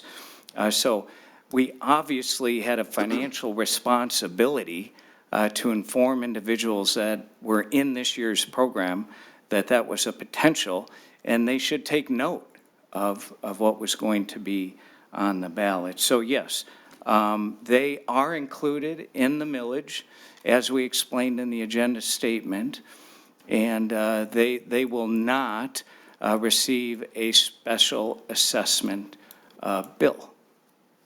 Now, how will they know if they are included or not? Will you be sending out a notice saying, congratulations, you voted the right way? No tax bill or no special assessment bill? Well, we have no idea how they voted, but they essentially will You not. said if it passed, they That would they receive. will not receive a special assessment bill. So yes, at some point, I think it would be a professional courtesy to let them know that the special assessment estimate that they were provided earlier this year is no longer applicable, and instead, the sidewalk repair will be funded through the millage. Again, that program's still wrapping up. The reason that program is included in the millage is because that program was underway when the millage was being considered, so it makes sense that would be funded by the millage. Well, I just think it would be nice for you to thank them for voting yes. We don't know if they voted yes. Maybe they voted no. Anything else, Mrs. Koski? No, that's it. Thank you. You're welcome. Council, anyone else? Mayor Mrs. Taylor, Schmidt? sorry, I have a few things. I usually don't, so. First of all, as far as the speed cushions or whatever you want to call them on Brome, I've gotten feedback and the residents would like to have more. They like them, but to Mr. Nelson's question, are we going to pick them up for snow plowing? Through the chair to Mr. Vanderpool. Mr. Vanderpool. Thank you, Mayor. Councilwoman Schmidt, I'm sorry, I meant to comment on that. So what we're going to do, we've met with DPW and fire, by the way, and talked to make sure we got the placements correct and so on. The plow drivers will know where each of those where each of these speed cushions are. And by the way, we're adding 2 more in Brome. So there's also signs by each of these cushions. So the drivers know to pick up the plow in that case. So we're going to do the best we can to kind of clear it off. Again, this is a pilot program, and that may not work. So we're going to see if it's too much trouble, we're then going to pull them up in the winter. They can be pulled up. So we're going to try to see, what sort of procedural issues are experienced, just trying to work around them and over them, if you will. We'll see how that goes. Okay, thank you. And then on to my next question. The last day for yard pickup is when? Because we've been having such beautiful weather that my son's had to mow the lawn much longer than he really wanted to. But flower beds are now starting to decay, so people are cleaning up their flower beds. So when is the last day, and is it possible to maybe get it extended if it's soon? It's the end of November, but I don't know, I think it's the last week in November, but I'll confirm that for you, and we'll make sure we're pushing out information to the residents. Now, we have, in the past, extended it a week. I don't think we're going to need to do it this year. I don't think we'll need to go into the first week of December. With the winds that we've had the past couple of weeks, I think most of it, they've fallen down pretty quickly. So I think we're going to be in good shape by the end of November. Okay, and that brings me to, is it possible, I know we put it in the magazine, however, more people use social media now, educating residents that may not know that you cannot rake your leaves into the street. We are not did Royal not. Oak. No, we are not Royal Oak where they come and suck the leaves off the sides of the curbs, because it has become an issue in neighborhoods. I've had some complaints from residents. So just to further that education, not just in the magazine, but through our social media push, I would appreciate that.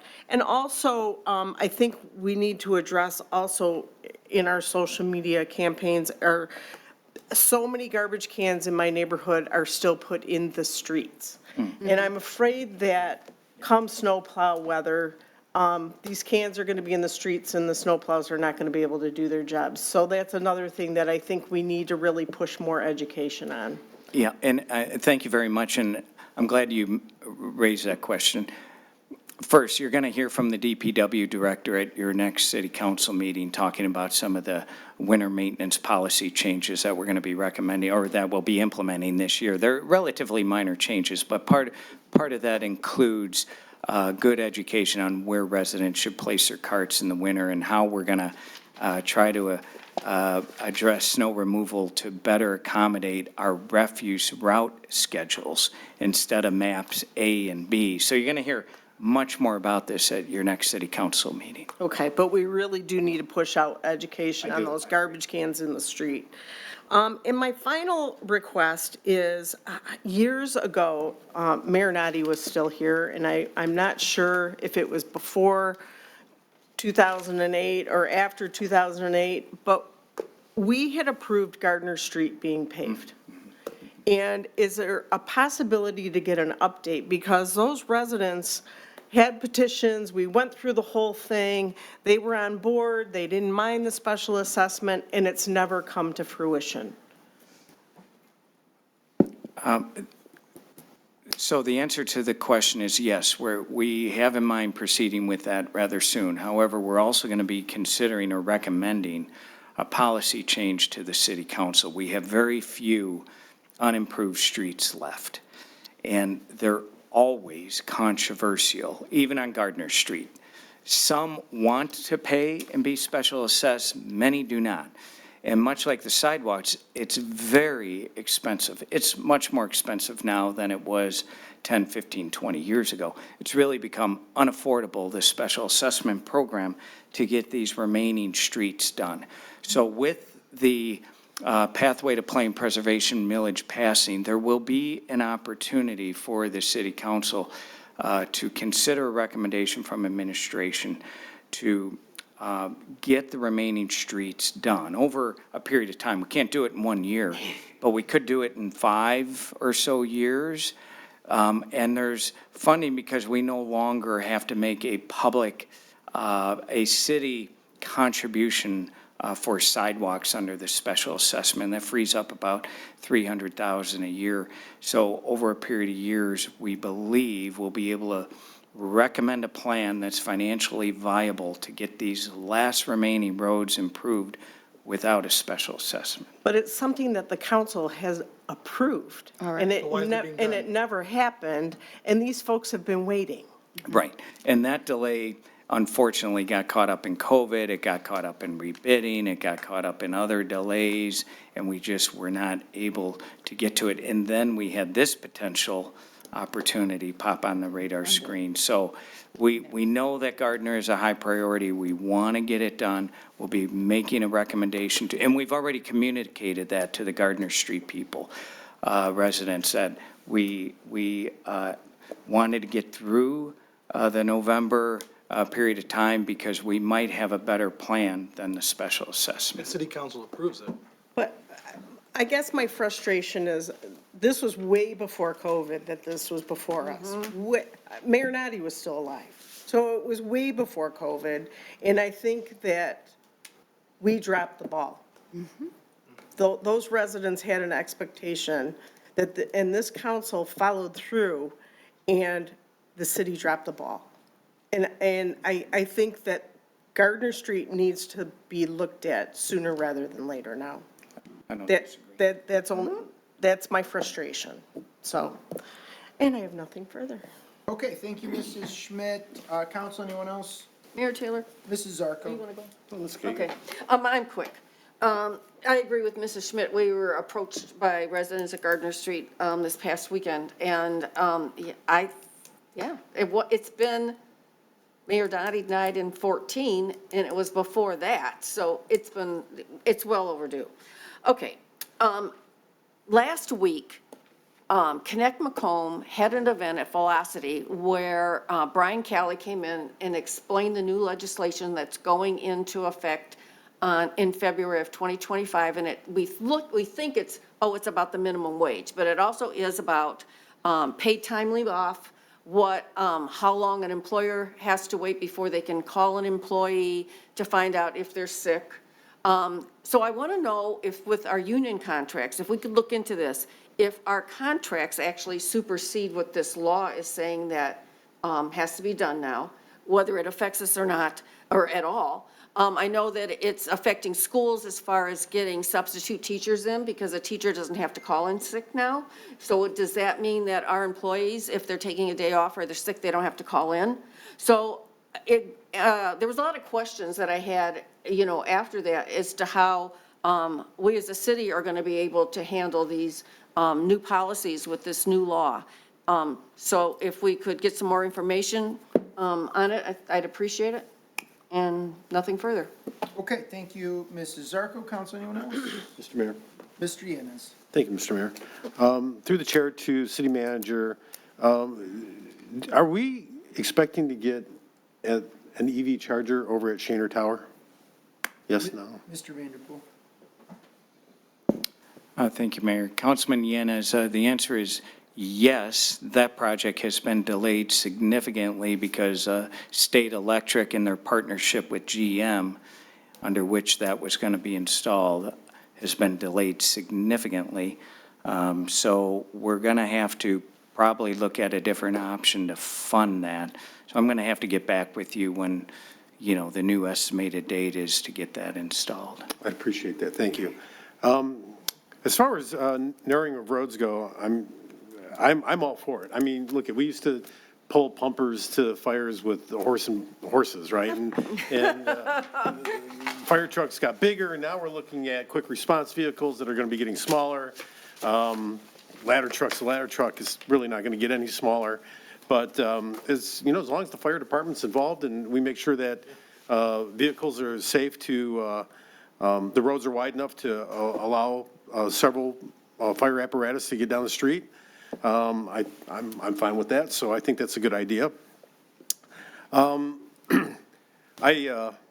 As I've mentioned before, I deliver Meals on Wheels, and it happened again today. I have a participant that lives on the condos on April Lane across the street, across Ryan from the Dream Market, and once again, there's a shopper who's crossing Ryan Road from the apron of the parking lot across the street. They're not going to the corner. And I see this over and over and over again. I can't believe somebody hasn't gotten hit. So I encourage the city to reach out to whether it's Stream Market or the Chaldean Community Foundation or somewhere, or somebody so we can advise these people to use the crosswalk. Don't jaywalk, don't walk across the middle of a 5-lane road where people are, going 50 miles an hour. I'm very concerned about the safety of a lot of these people, and frankly, I'm not sure why they're doing it, but we really need to do something about that. And then last but not least, just a pet peeve of mine, I'm going to bring it up again. We have our Sustainability Commission, and they do great work, and, we're talking about all these big things that we're going to do about sustainability. We still can't get recycling right.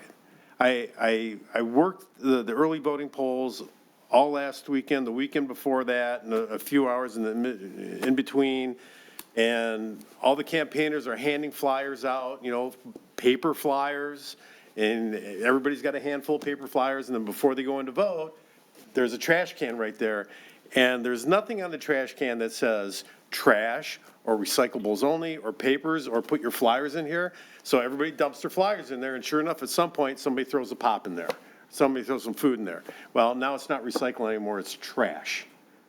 And, that really, when we do something, whether it's that or, one of our events or what have you, that sustainability aspect really needs to be built into that. It can't be an afterthought. If we're going to be serious about sustainability, I've complained about this before at the farmer's market and all. We have 2 trash cans with 2 different lids, and they both have the same trash and recyclables in them. And they're one's green and one's dark green, and you can't even tell what they're supposed to be. It's just the lowest of the low-hanging fruit. I really wish we'd get that right. If we're gonna be a city that's trying to lead on sustainability, let's just get recycling right internally. Let's just get it right. Okay, and then I know we already applauded Ms. Riska for the fine work she did, but I'm going to say it again. The lines were long. The last day, Sunday, not only did it go all the way down, out the door, down the sidewalk to Utica, but then it turned and went down Utica Road. It was a long line, but nobody complained. Everybody, almost everybody, was great. One small incident, I'll tell you about that later, another time, but the clerk staff was fantastic. Everybody was happy with the process. Everybody was in line, was great. And, people would ask, how long, and people coming out, they'd say, well, it was so many minutes. But that was, really the only thing. People were just curious about how long they had to stand in line. Some people didn't want to stand in line, so they were asking about, well, where can I put my, because they had their absentee ballot with them, or, maybe we'll come back later. But everybody was just great, and it was such a great process. And you're like, democracy is happening in front of you right here. And it was just exciting. It was exciting. But again, I just want to say thank you, Ms. Riska, to your team. And not only your team, but I know the people who work on Election Day are paid, but they're dedicated and they're fantastic. And what a great event. If only every city followed our example. But anyways, that's all I have to say. Thank you, Mr. Okay, thank you, Mr. Yanis. I completely agree. Ms. Riska, did we have about 75,000 voters total between absentee election day and early voters? It was just over 74,000, about 74,000, I think 400. And do you know what our total registered voters is right now? It's just about to hit 108,000. Wow, I remember even just a few years ago, it was like 88,000, 89,000. So I want to say, I think you've done an incredible job and I know there's been law changes in that. Oh, you did? I thought I went to you earlier and you kind of said no. No. Well, you get to go last today. Yeah, I'll Okay. go last. I think that you guys have just done an incredible job making it easy for people to get registered to vote and giving access to people to vote. So kudos, your whole team. I had a chance throughout early voting to just stop in and talk to a clerk employee, and man, they're beaming. They know how important this work is that they're doing. They know how much scrutiny is on election officials and election workers. They do their job well. They're proud of what they do. We have incredibly well-run elections here. So I would say, yeah, that was a great day yesterday in terms of how the election ran, and really the last 2 weeks. Now, I could criticize some of the election results, but I'm not going to do that. I would say congratulations to everybody who won. You worked hard, I'll say that running a campaign is an incredibly emotional, personal, difficult thing. So to all the candidates who ran, congratulations. To those who won, there's going to be some new faces that we're going to be working with here in the city of Sterling Heights. So, to those who ran and were not successful, I know how much hard work it was, and I hope you'll consider doing it again, serving again. So that's all I have, Mrs. Sarowski. Thank you, Mayor Taylor. So I did want to echo my colleagues.